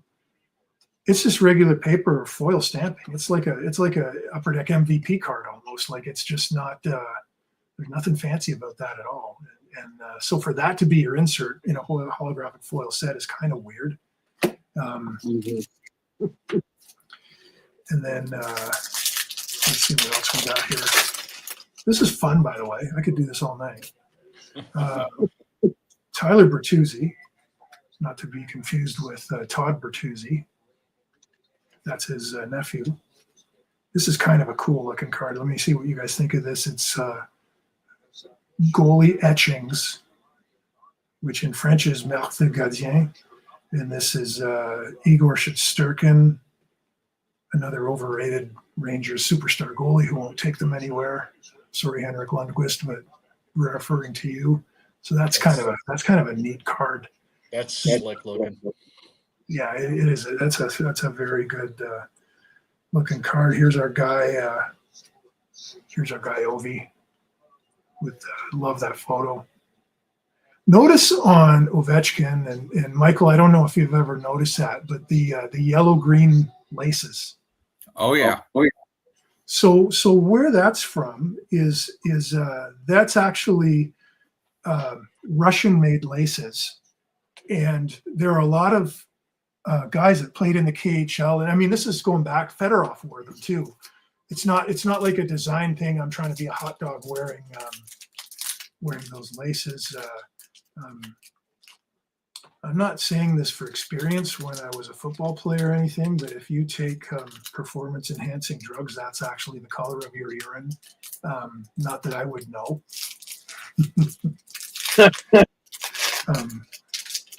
Not that I would know the same year that I kicked a 67-yard field goal in camp, but the reason that they get those laces is because they have a different finish texture on them and they stay tight a lot longer. They're much better quality laces, and the guys that play in Europe love them a lot better. So it's not that Ovechkin's trying to be a hot dog wearing these yellow-green laces. And then, of course, the Russian guys love to wear them because they want to identify themselves as Russians. Like that's it's basically guys watching, the fans watching on TV from home. They know who their guys are because they're wearing those laces. Barkov from Florida. Now here's probably one of the best 5 players in the NHL that is very, very underrated. Very similar to Steve Yzerman, the way he played, but he's injured right now. So here's another one of these monumental moments cards, which is basically just an upper deck base card. And you know what? I mean, why waste a photo like that on a horizontal card? If you're going to have horizontal card, you want to have a photo that lends itself to that. You got a lot of, you've got a lot of kind of dead space in that photo. I love this photo here. This is Jason Robertson of the Dallas Stars, but stud, pretty absolute good. stud. Here's and this isn't anything anyone taught me. This is what I figured out on my own, especially when I started shooting cards as a photographer. There's 3 things that I always said made a good photo. Urgency is one of them, and this photo has a lot of urgency in it. And air, anything suspended in the air, and then just like raw action. So urgency, action, air. Like if you have players. I'm mixing it up here because I'm looking at myself in reverse on the screen, so it's kind of throwing me off. But if you have players kind of together in front of the net, or 2 players and a goalie on his knees, and the puck is like in the air and they're looking at the puck, like the puck suspended in the air, or if it's a fumble or a receiver and a DB going for a ball and the ball is like caught suspended in the air. I mean, those photos are just absolutely dynamic.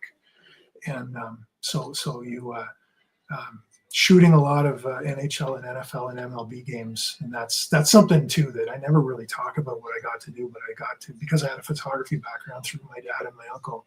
I got to shoot a lot of stuff, and it was kind of cool collecting products where I know, hey, I shot that photo, and like that. That's kind of a rush for me. Like that's a special thing. So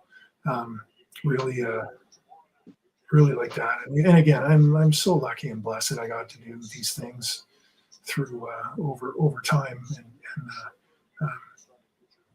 And I'll tell you who one of the greatest photographers of all time in the hobby is Mike Kramer. Like he figured out lighting in NFL games and NFL cards better than anybody. And it doesn't seem like that would be difficult, but it's very difficult depending on the angle of the sun. And you want to have the player's face illuminated. And if you have, you have a black guy with the sun coming down and the helmet creating a shadow over the face, you want facial detail in the card. You don't want to see just like a shadow with 2 eyes. You want full facial detail. So Mike figured out camera angles with the sun, pushing your film an extra stop when the developing process, or we were shooting chromium back then, slides before which we were using slides before digital didn't really become good enough quality to use on cards until maybe 2005, 2006. So, going back earlier, it was all chromium. If you used film, it was too grainy and fuzzy, like to get that crisp detail. If you look back at Pacific football cards, you'll see a lot of how, Mike color adjusted to the faces of the players rather than to the colors of the uniforms. And then we color corrected the uniforms so that they weren't washed out. But he really, again, guy's a genius. So like just figuring out every single angle of every detail of every card. He was a genius when it came to sales and marketing. He was a genius when it came to design, how to use foil to and Pacific cards had, again, Pacific and Skybox, they had a very distinct look to the cards that they had, and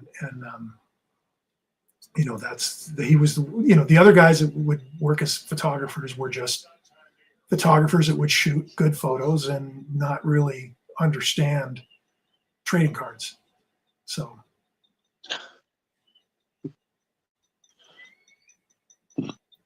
we got a 5-minute warning here. I'm trying to keep you on track with your time, Jeff.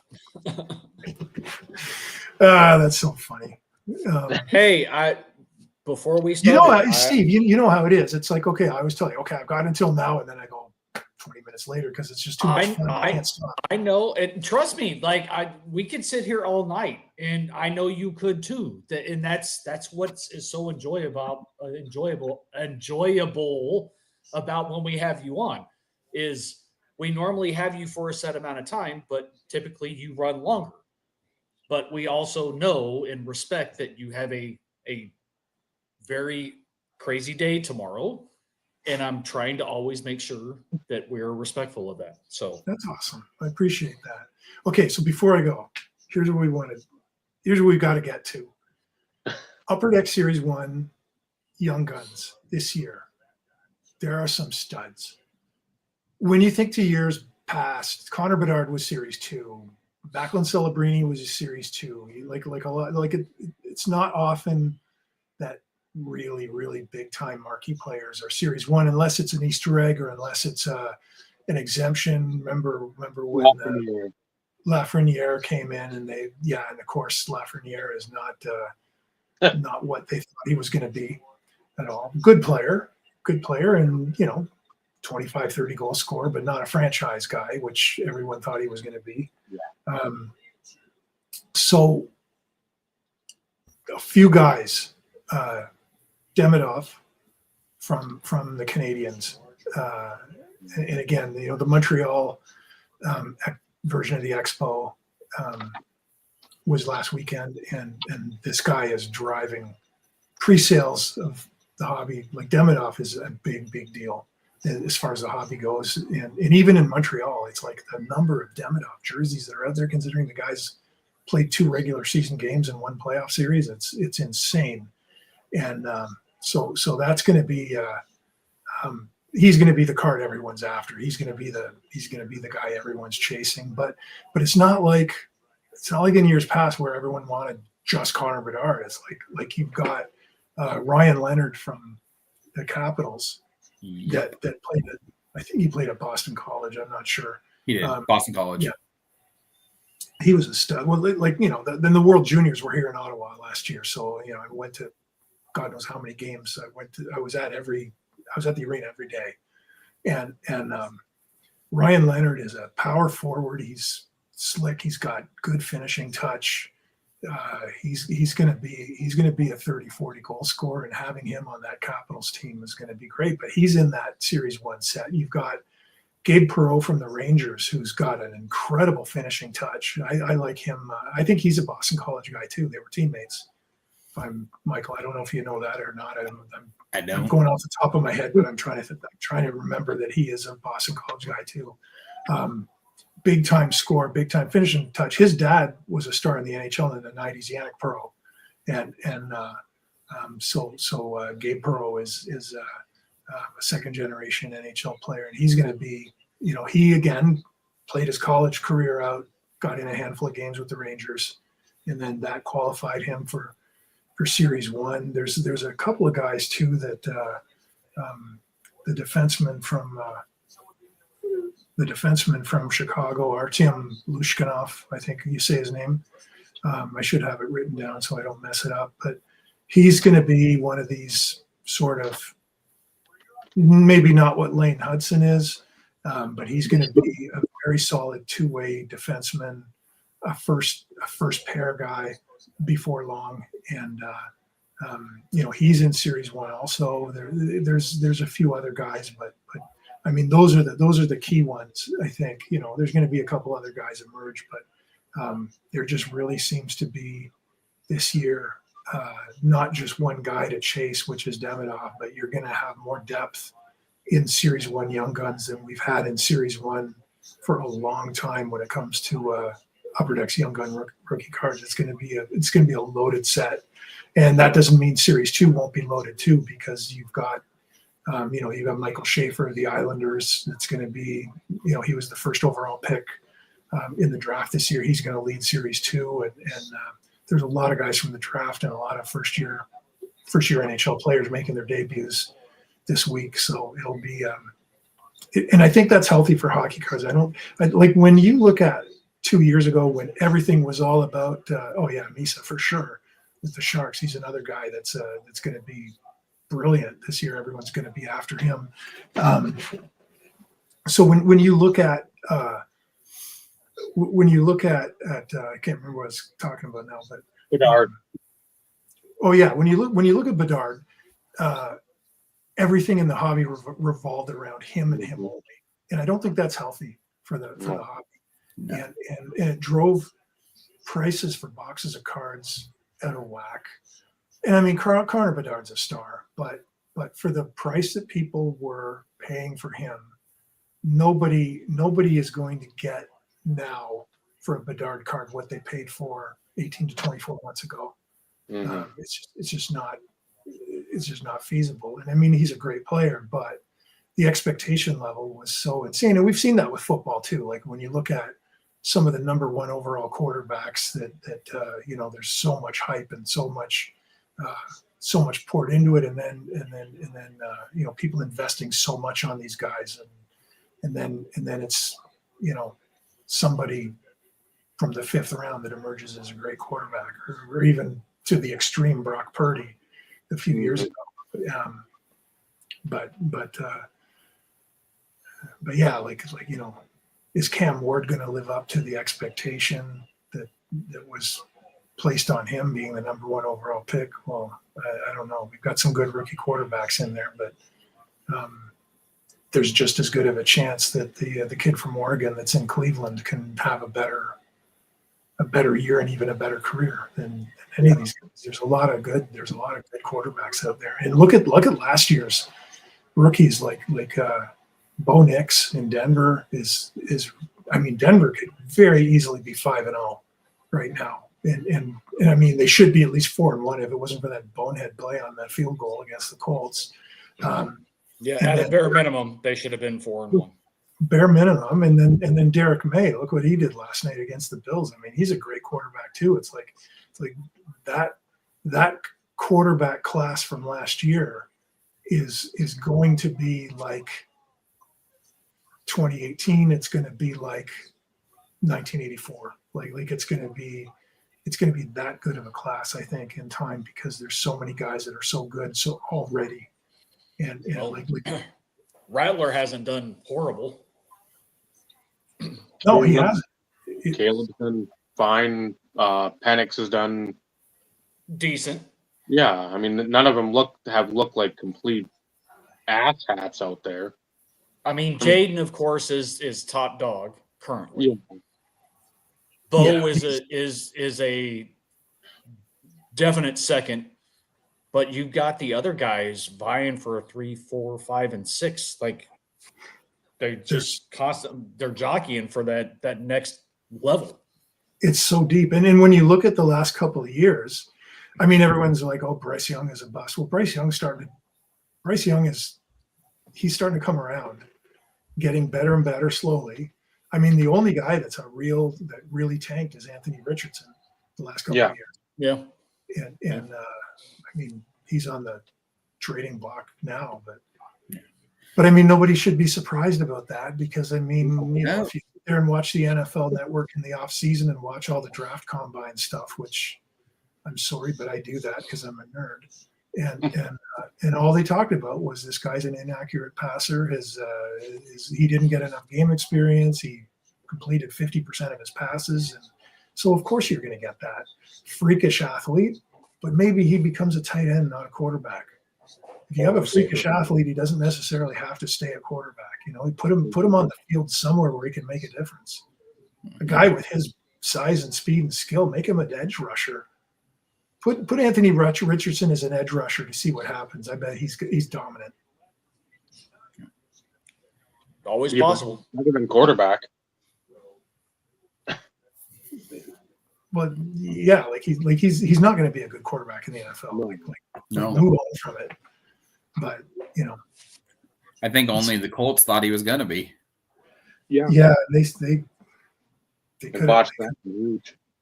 They could have probably gone in a different direction with that, and there were other quarterbacks on the table that they could have picked.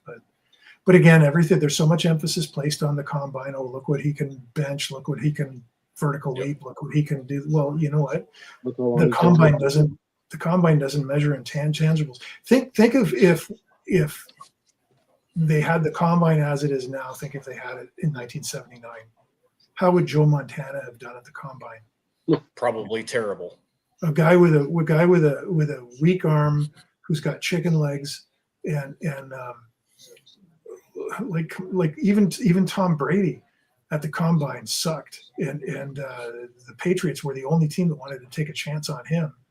And you know, what does it tell you about quarterbacks? It's like you put too much emphasis on that stuff. Mm-hmm.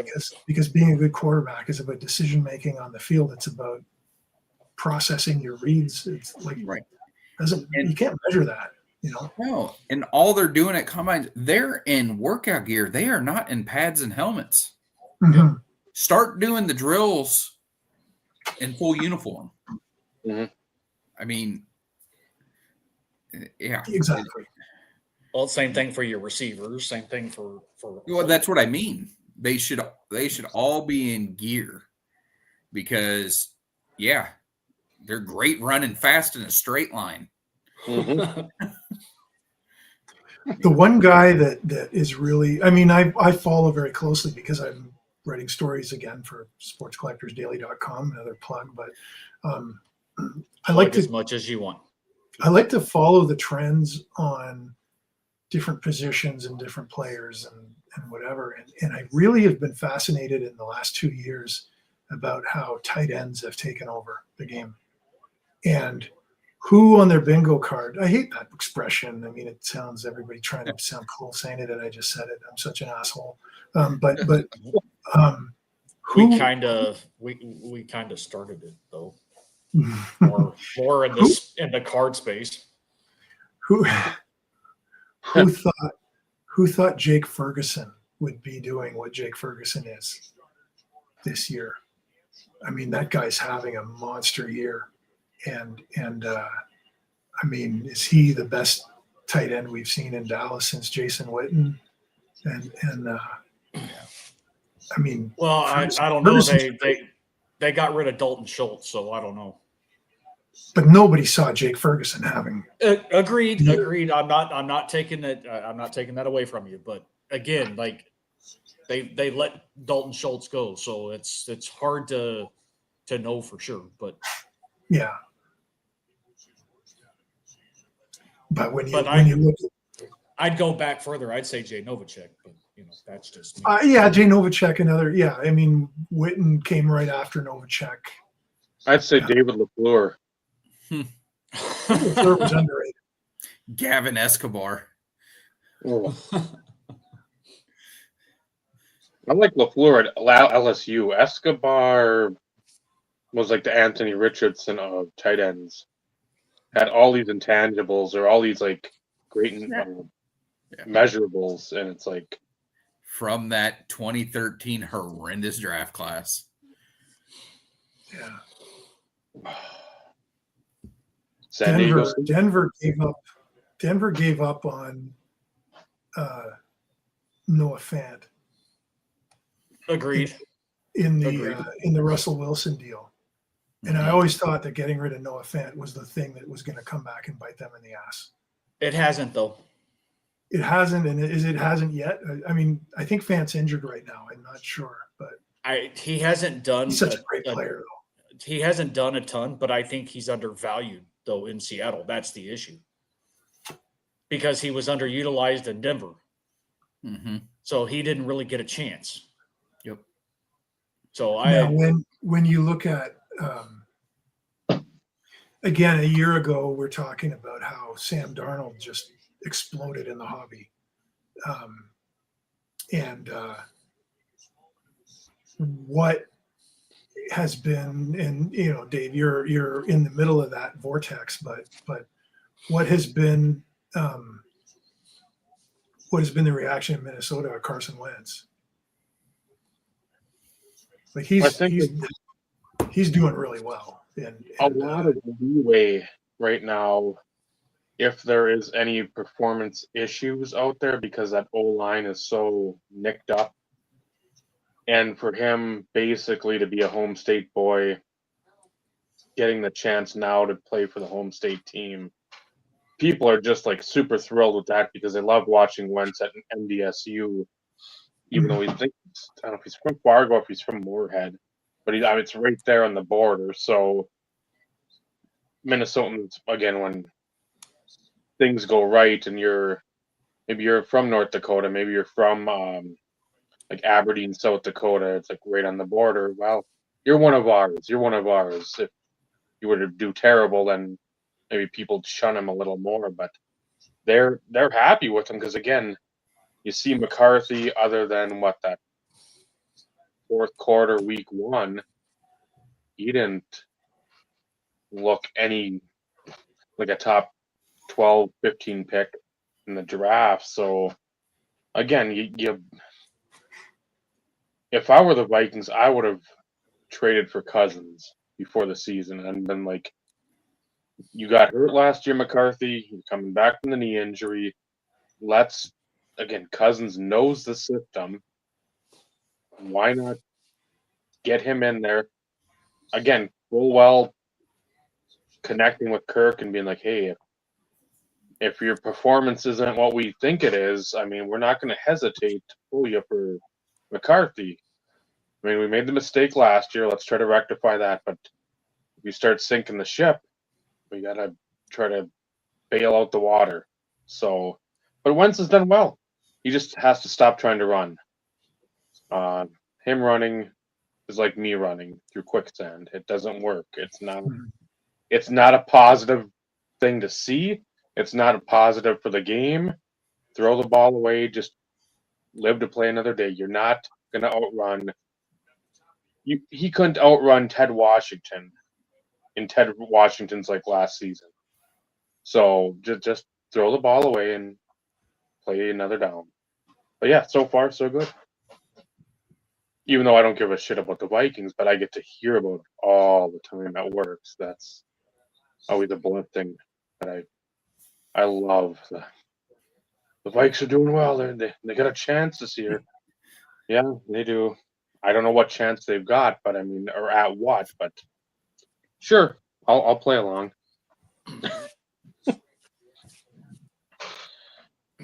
All right, Jeff. It's now coming up on 11:30. Elephant on roller skates. Joe Cap. Now, did you guys ever see the clip on Joe Cap when he got in the fight as a 75-year-old with Angelo Mosca at the Grey Cup? It was a Grey Cup luncheon. Joe Cap and Angelo Mosca was like the dirtiest player in the CFL in the 60s and became a WWE wrestler. I remember the name from wrestling, yeah. Yeah, King Kong Mosca. And Angelo Mosca made a horrifically dirty hit playing for Hamilton against BC Lions, and Joe Cap was the quarterback at BC at the time. And they brought them up on stage together at a luncheon to talk, and they actually got in a fight. They were like between 75 and 80 years old, and they're like throwing haymakers at each other. It's worth worth Googling to look up. It's like and people kind of thought it was shtick in the audience, and then it was on. It's nothing like watching two go at it. But yeah, Joe Cap was a great player. Now here, this is some classic trivia for you guys that you'll only learn on this show. there's only ever been one trade between a CFL team and an NFL team. And that actually happened in the 60s, and Joe Cap was part of that. Joe Cap was part of that trade. So the Toronto Argonauts had the rights to a player named Jim Young, and Jim Young was playing for the Minnesota Vikings. He was a Canadian guy. Jim Young was playing for the Minnesota Vikings as a wide receiver, and Bud Grant had come from the CFL down to coach Minnesota, and he wanted to bring Joe Cap down with him. So there was a three-way trade between Toronto and the BC Lions and the Minnesota Vikings, where Toronto ended up with a running back named Bill Simons, who was a big star at. He was from Portland, Oregon originally. I think he was a big star in the NCAA on the West Coast. So Bill Simons was a running back, went to the Toronto Argonauts from BC, and then BC got the Canadian rights to Jim Young, and then he was traded to the BC Lions, and then in return, the Minnesota Vikings got Joe Cap from the BC Lions. Joe Cap led them. I think Joe Cap took them to the first Super Bowl they were in before Tarkenton was there. That would have been against the Raiders, I think. Mm-hmm. Super Bowl 3, maybe. No, 4, I think. 5? No. One of those. 5. 5 was Dallas, Miami. It was one of those early ones, and Joe Cap was there. Green Bay was numbers 1 and 2, and then I think 3 was the Jets. 3 was the Jets, Colts. It must have been, maybe it was 4 Raiders, Vikings. Raiders 4 was Chiefs, Vikings. Chiefs, Vikings. Okay, so that was the Joe Cap Super Bowl. Then was number 4, and then after that, Tarkenton was the quarterback. So if the Super Bowl came down to the NFC final was Detroit against Minnesota, which city needs to win the Super Bowl? Which city and fan base needs to win the Super Bowl more? Between Detroit and Minnesota. I'd rather see Detroit. I don't want Minnesota to ever win a Super Bowl, ever. You never hear the end of it. You thought Cowboys fans from like the 90s were like bad about how about them Cowboys, and welcome to the home of the 5 Super Bowls. Yeah, that you hadn't won in 30 years. Shut the fuck up. Yeah, you don't want to hear a Vikings fan have a Super Bowl ring. That would be I'd have to get a drill and put it in my ears. I would never want to hear anything again. That would be the worst. Well, at least the Twins. When's the last time the Twins won? Is it 80? Did they win anything since 87? 91. 91 they won, right. So, I mean, yeah, that's fine. And the NBA, the WNBA link. Jack Morris had that pitched at like a 10-inning gem that game. Game 7. Mm-hmm. Yeah. And WNBA, the Minnesota Lynx have won several titles. That's good. I mean, the Timberwolves will never win because they're just doomed. You got rid of Garnett. You could have Ray Allen and Kevin Garnett, but you chose Stephon Marbury and Kevin Garnett. So, and the Wild, they finally have the Parisi Suter contracts off the books, so we'll see how that works. But they just re-signed Gustafsson for another 5 or 6 years, so that pretty much means Jesper Wallstedt is, I don't know, he's probably out the door at some point, where he's supposed to be the goalie of the future for the last 3 years. What do you think of that? What do you think of that kid that's a rookie this year? And I don't even know how to say his name. Is it Boyum? Zeev or whatever? Yeah. From Denver. I think he'll be good. Again, you play at Denver, and I can't remember what former NHLer is coaching out there. But he's got that system everybody buys into it. And I mean, it's not like you're sitting there and if you don't get your points, you're pissed moaning about shit. There's a common goal and you're there for that. Get to the Frozen Four, get to the title game, hopefully win a championship. No, he's young still. I think he only played like one. I think he only played 1 year at Denver. Like he's 19, so. And so yeah, I hope he was in the World Juniors. I mean, he's a great player, but. And they need defenders because last year they were running through them left and right because everybody was hurt. I think Brodeen's already hurt and he's going to be on the shelf for a little while. And yeah, they just have had, again, injury, snake bit with injuries. So yeah. Well, he's a guy that, from what I remember, like not an overly physical guy, but a guy that like runs the power play and a guy that, like again, a bit of a Lane Hudson starter kit, bigger though. Yeah.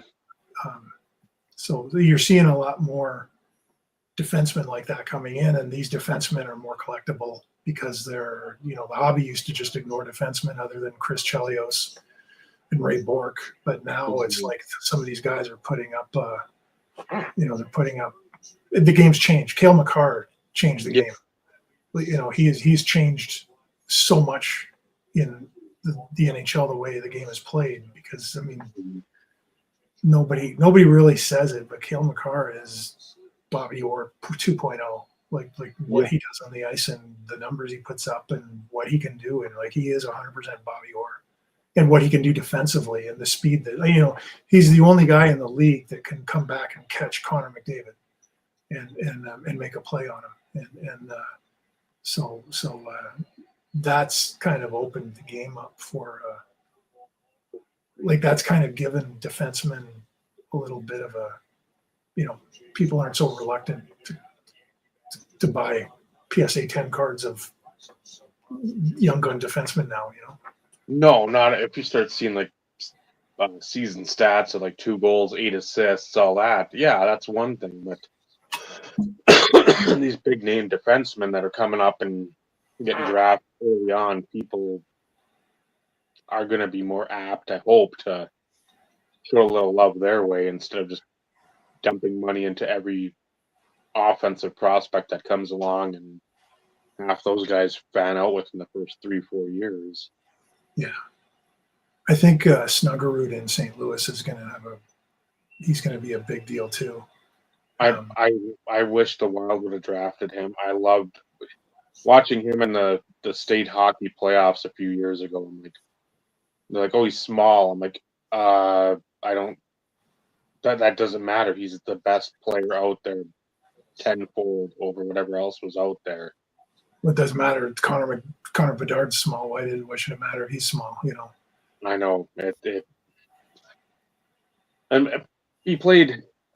He played for the U or played at the U, so you can always watch him there. But just the Wild seem to miss so many guys that come out of the home state. I don't understand it. It doesn't make any sense. Yeah, you're gonna have a full house no matter what there at the X, which is getting a name change, I think, this year. But it's like, get these guys in there. They followed the team. Everybody that's in that building that followed them. There's so little like the impotence to actually draft these guys. It's always like 3 picks later. Oh, there goes that Minnesota kid. It's like Eden Prairie, Hail Mary, Roseau, Moorhead, whatever the juniors up in Hermantown. Hermantown's been a pipeline since well, not Hermantown. Cloquet, Esco, Carleton had Derek Plant, but that area, it's the same thing. I mean, I don't know, for whatever reason, the Wild just don't give a fuck about the Minnesota high school kids, which is amazing. Yeah, because it would be even when you get down into the 3rd, 4th, 5th rounds, like it's such a big deal to draft locally, and I mean, fan bases embrace that. especially in Minnesota. Like in we get the same thing in Ottawa. I mean, like Claude Giroux can walk on water in Ottawa because he's a local kid who's a star who's taking a discount to play for his hometown team because he wants to be here. He wants to close his career here and he wants to close it on a high note. So, that's important. So listen, guys, I'm going to pack it in. So you guys can keep going and figure out topics to talk about. And it's my bedtime. Yeah. Or are we all just going to like Thelma and Louisa sign off together? Or I don't know. I don't know how you guys work this because I'm usually out of here before you guys are done. But Yeah. Well, yeah, Steve gets back. I don't know what he's doing right now. If he's within earshot, we can jump off because usually. I would imagine he's taking the dogs out.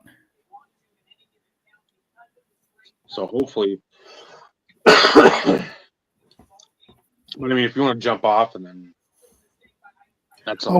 I'll wait till Steve gets back. May as well at this point. And looks like the Yankees beat the Jays. Who won the Seattle-Detroit game? Oh, Seattle, 8-4, I think. So that's No, using the bathroom. Ah, Okay. taking the Browns to the Super Bowl. Yeah. No, between that and having a quick smoke too, and having to get up out of this stool that I sit in, my ass was falling asleep.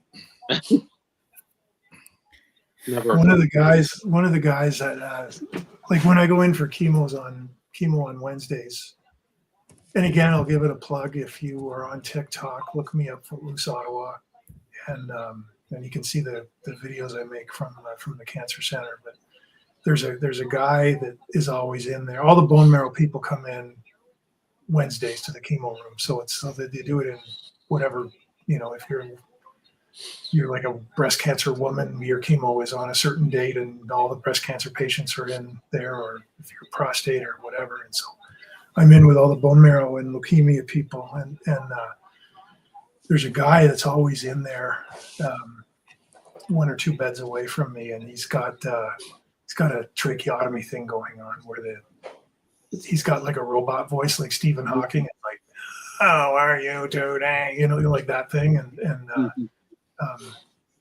And when I played football, I was playing semi-pro in a team in Lockport, New York, Lockport is sort of a small city near Buffalo, or the Buffalo, Niagara, Rochester, kind of that triangle. Lockport's kind of in the middle of it.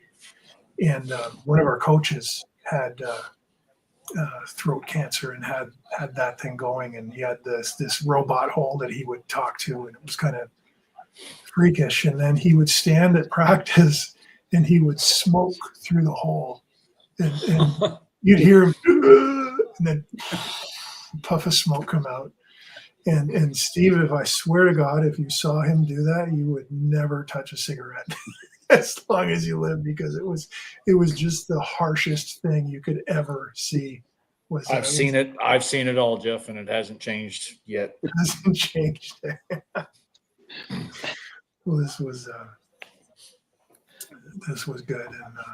And hey, if I don't know who else still watching, but Bobby, if you're still on, I'm going to try to come to the expo in Toronto if my health allows me to in November. So I'll try to find you there, and we can catch up.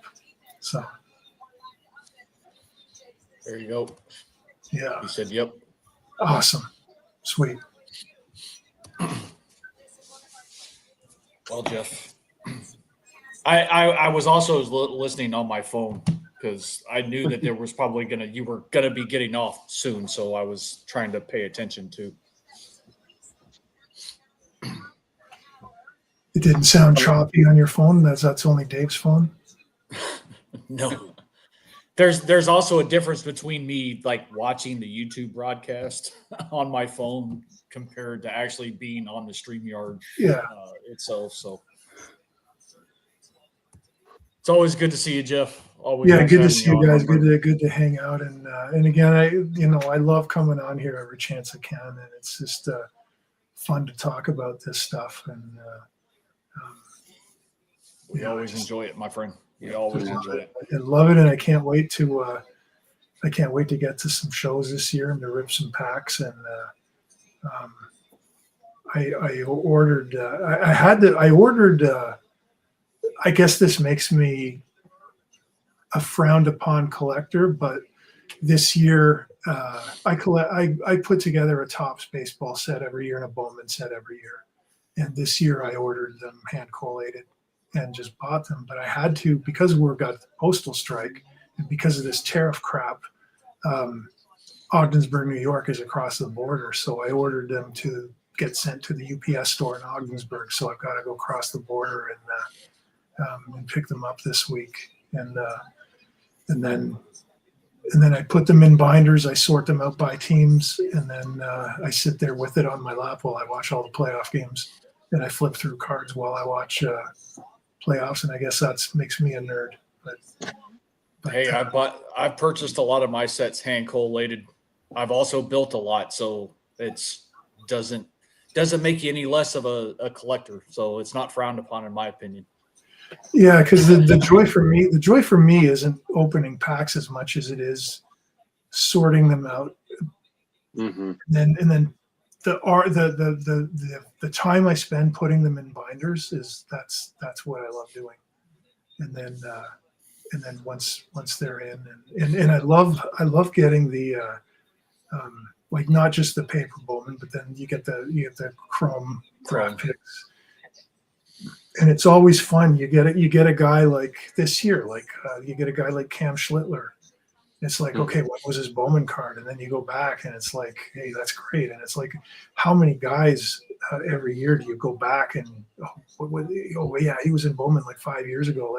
Then you get that card graded.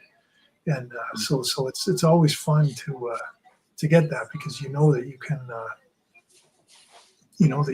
you can do that. But I mean, it takes the thrill out of opening packs, looking for the big hit. But convenient sometimes is the only way to go. And yeah, it's very costly to hand collate a set yourself, and that's from experience because I've done it for a lot of years. So sometimes it's easier to basically take care of it in one fell swoop, and you actually save some money. and then if you do that and spend all that money, you also have 150 or 200 doubles. Yep. What do you do with them? Yep. You got commons doubles. Like what do you put them in little baggies into 10s and give them out as Halloween instead of candy? I don't know. Done that before with Tim Horton's cards. I mean, I still have all my base, so yeah. All right. All right, Jeff. Good luck tomorrow. Hey, thanks, man. Yep. Always good. Tough times will last. Tough people do. Mm-hmm. Take care of yourself. Yeah, Always absolutely. a pleasure. All right, guys. Yep. This was a fun night. Always is. Always. This is the first time I've actually been on when Jeff has been on, so this has been great. Yeah, that's true. Because like I'm always watching you on, and so that's great. Hope it was fun, Michael. Absolutely, it was. Yeah. My favorite night of these things is when they have special guests on here, and I just get to sit back and listen. Yeah. Now you know all about Ovechkin's mom. So right. Yep. Yeah, but if you look that up, or if you do a bit of a dive online, you'll find all stuff about her as a basketball player. And Ovechkin's dad was a pro soccer player, and so I mean, talk about athletic genes in the family. No kidding. But she was like the equivalent of Caitlin Clark in the Soviet Union. She's considered the best player ever in the country. So. Very cool. Yeah. All right, Jeff. Do I need to kick you out of here so you'll actually get off? Yeah, I don't know how to sign out, so you got just waiting for you guys to hit the. Well, so all I'm gonna do is it'll put you in the waiting room, so you're just gonna have to exit out of your browser. Okay, sounds good. I can figure that out. Yep. Have a good one, Jeff. Good to see Jeff. you. All right. God bless you guys. Thanks. Good job. Take care.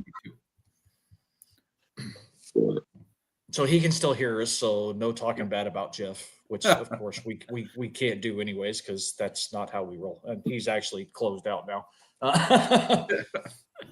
But so coming up on 2:20, I think we can wrap it up too. I believe so. Yeah. Thank you to Jeff for coming on. Always, like I said, and he's one that's always said it too. It's like, well, I don't know. People do not get bored. Fucking, there's nobody out there doing this. And even if they do get bored, it's our show. gives We don't a care. We enjoy it. Go watch Card Collector 2 talk to kids all day. I don't care. That doesn't interest me. Yeah. I want to hear stories from people that have been in the fucking industry. Yeah. At the time that we were collecting, fucking nose deep in the industry. So I know it was brought up, and Mike, it might have been you. Wow. So I did mention to Jeff that hopefully sooner than later we can have Mike back on to talk about the book. Kramer. Yes, Kramer. He's like, I can definitely make that happen. I was like, don't do it yet. I was like, we still need to do our part. We still need to read the book, because that's the whole purpose that we want him back on, at least for the next time. Mm-hmm. Any other future episodes, if he wants to be on, fine. We can talk Pacific all day and night. I don't care. Is there an audio book? No, there is not. Damn it. So you don't have, Michael, you don't have to read it. You don't have to read it. No, I'll just be listening and absorbing all the information. So that was the whole point of when we had him on the first time, was to talk about the book. We didn't want to talk about Pacific itself, cards. We did touch on some of that here and there throughout that episode for any of those who have actually watched it, but it was all about the book. And, we had all mentioned before we got off that, we need to order it. We need to read it. Once we read it, we'd love to have you back on. He's like, absolutely. So again, all of this has been just awesome as it is. And, when we say good friend of the channel and being Jeff, that's what he is. That's what he has turned into. Hell, he's put Vinny, I know, in a couple articles in Sports Collectors Daily. Dave, I think you were in one of them too. So, Jeff's just a good dude. He loves the hobby. He loves to talk it. And getting him together with Kramer, that was an awesome experience as it is. Let alone knowing that we can have him back on. But again, we need to get off our ass. We need to read the book. Vinny, if you're watching, you also need to read the book. We can thank Floating Head for being a jackass in his interview style. Yes. Because that was one of the ones I watched, and I'm like, this is an injustice, and I need to know more. Yep. So one of the rest I took the very bold initiative of I've never talked to this dude. You I did. have no clue who he is. I've just seen him on somebody else's deal, and they did him dirty, in my opinion. If you got that much knowledge and you're cutting 100% off, I'm not down with that. So I got 2 words for you. Fuck you. Yep. So, yeah, we didn't. We have never once come with questions. And when we first had him on, we set the precedent. These are our only stipulations. You can't talk about A and B, but everything else is free reign. Just talk. Yeah, we this is not really an interview show. We want to hear anything that you want to share. we'll give you talking points, and then you just go with it. And we'll have a couple things that we want to somewhat know. I mean, but that from there, if you answer sort of dance down and then like go take a right, fine. You're not going to. This isn't the other guy. Yep. This is. We just released you into the pasture out in Wyoming. You're a Clydesdale, so yep. Do whatever you want. Run free, go to the stream, do a nap under a tree. Doesn't matter. And he knows he can be himself too. Like if he wants to drop the F-bomb, he can drop the F-bomb. Yeah. You know, that's we don't regulate that type of stuff. He's an adult. He can fucking do what he wants. Be you, be your genuine self. And, you know, again, it's every episode we have him on, we hear something different. Mm-hmm. And there are times in which we hear the same story a few times. But each time there's additional little tidbits that wasn't included the first time. Some sort of nugget in there that, hey, that I remember this, then something like I don't and then it's like, okay, I don't remember him mentioning that before. So I love having him on, and you know, he knows that it's genuine appreciation. It's not us kissing his ass. We've all kind of become friends. I know you and Vinny talk to him more here and there via email or text message than what I do. But that's because y'all share more of an appreciation of hockey. I know it's hard to believe, but you are the. I am not. Shut up. I am not. Shut up.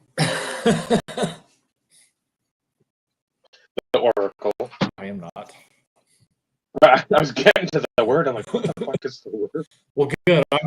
I'm glad I kept you from having the word come to the forefront there. No, it wasn't coming. I was like, savant? No, not savant. I mean,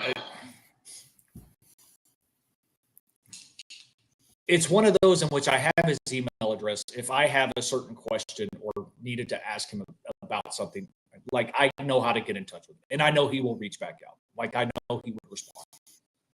But again, I'm not as close to Jeff as like again you and Vinny are. Not that I couldn't be that way.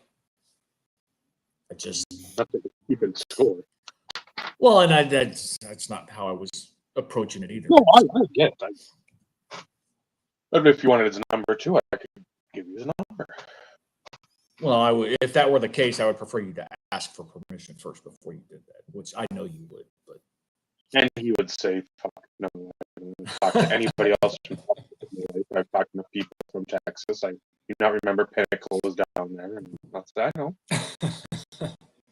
No, because I'm sure we could probably tell quite a few stories when it comes to to Texas, since he worked in and around.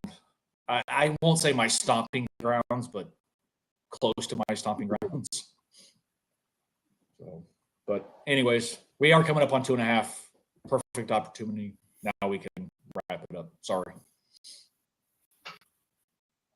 Don't be. Thank you, Jeff, coming on again. We'll say it to you. We'll say it when you're not here. It's always amazing to have somebody with the depth and knowledge and a bunch of fucking dolts like us and tell stories, and you do not know how much it does mean to us. So we thank you for that. Thank you for everybody for watching. Again, this is what, if I had to say I envision shit, this is how I envision it. Just, yeah, we hit on some things about it, but again, it's a lot of the time when the subject is up, yes, we hit hard. When we have guests like Jeff on, I'd rather have the record just play. I don't want to go to a certain track. I just want to let it just go. It makes it more fun for everyone. If somebody in the comments says something that turns him one way, we say something, boom, he goes the other way. That's what we like. We don't want to have floating head type shows or restricting any of our guests talking. So that's essentially what we're about. Nice jab there. So thank you, Jeff, coming on, and for Michael, Steve, I'm Dave. It's been the IRP. Remember, collect cards. It's a wonderful hobby. It's the friendships you forge along the way. That's what really matters. Good night, everyone. Good night, everybody.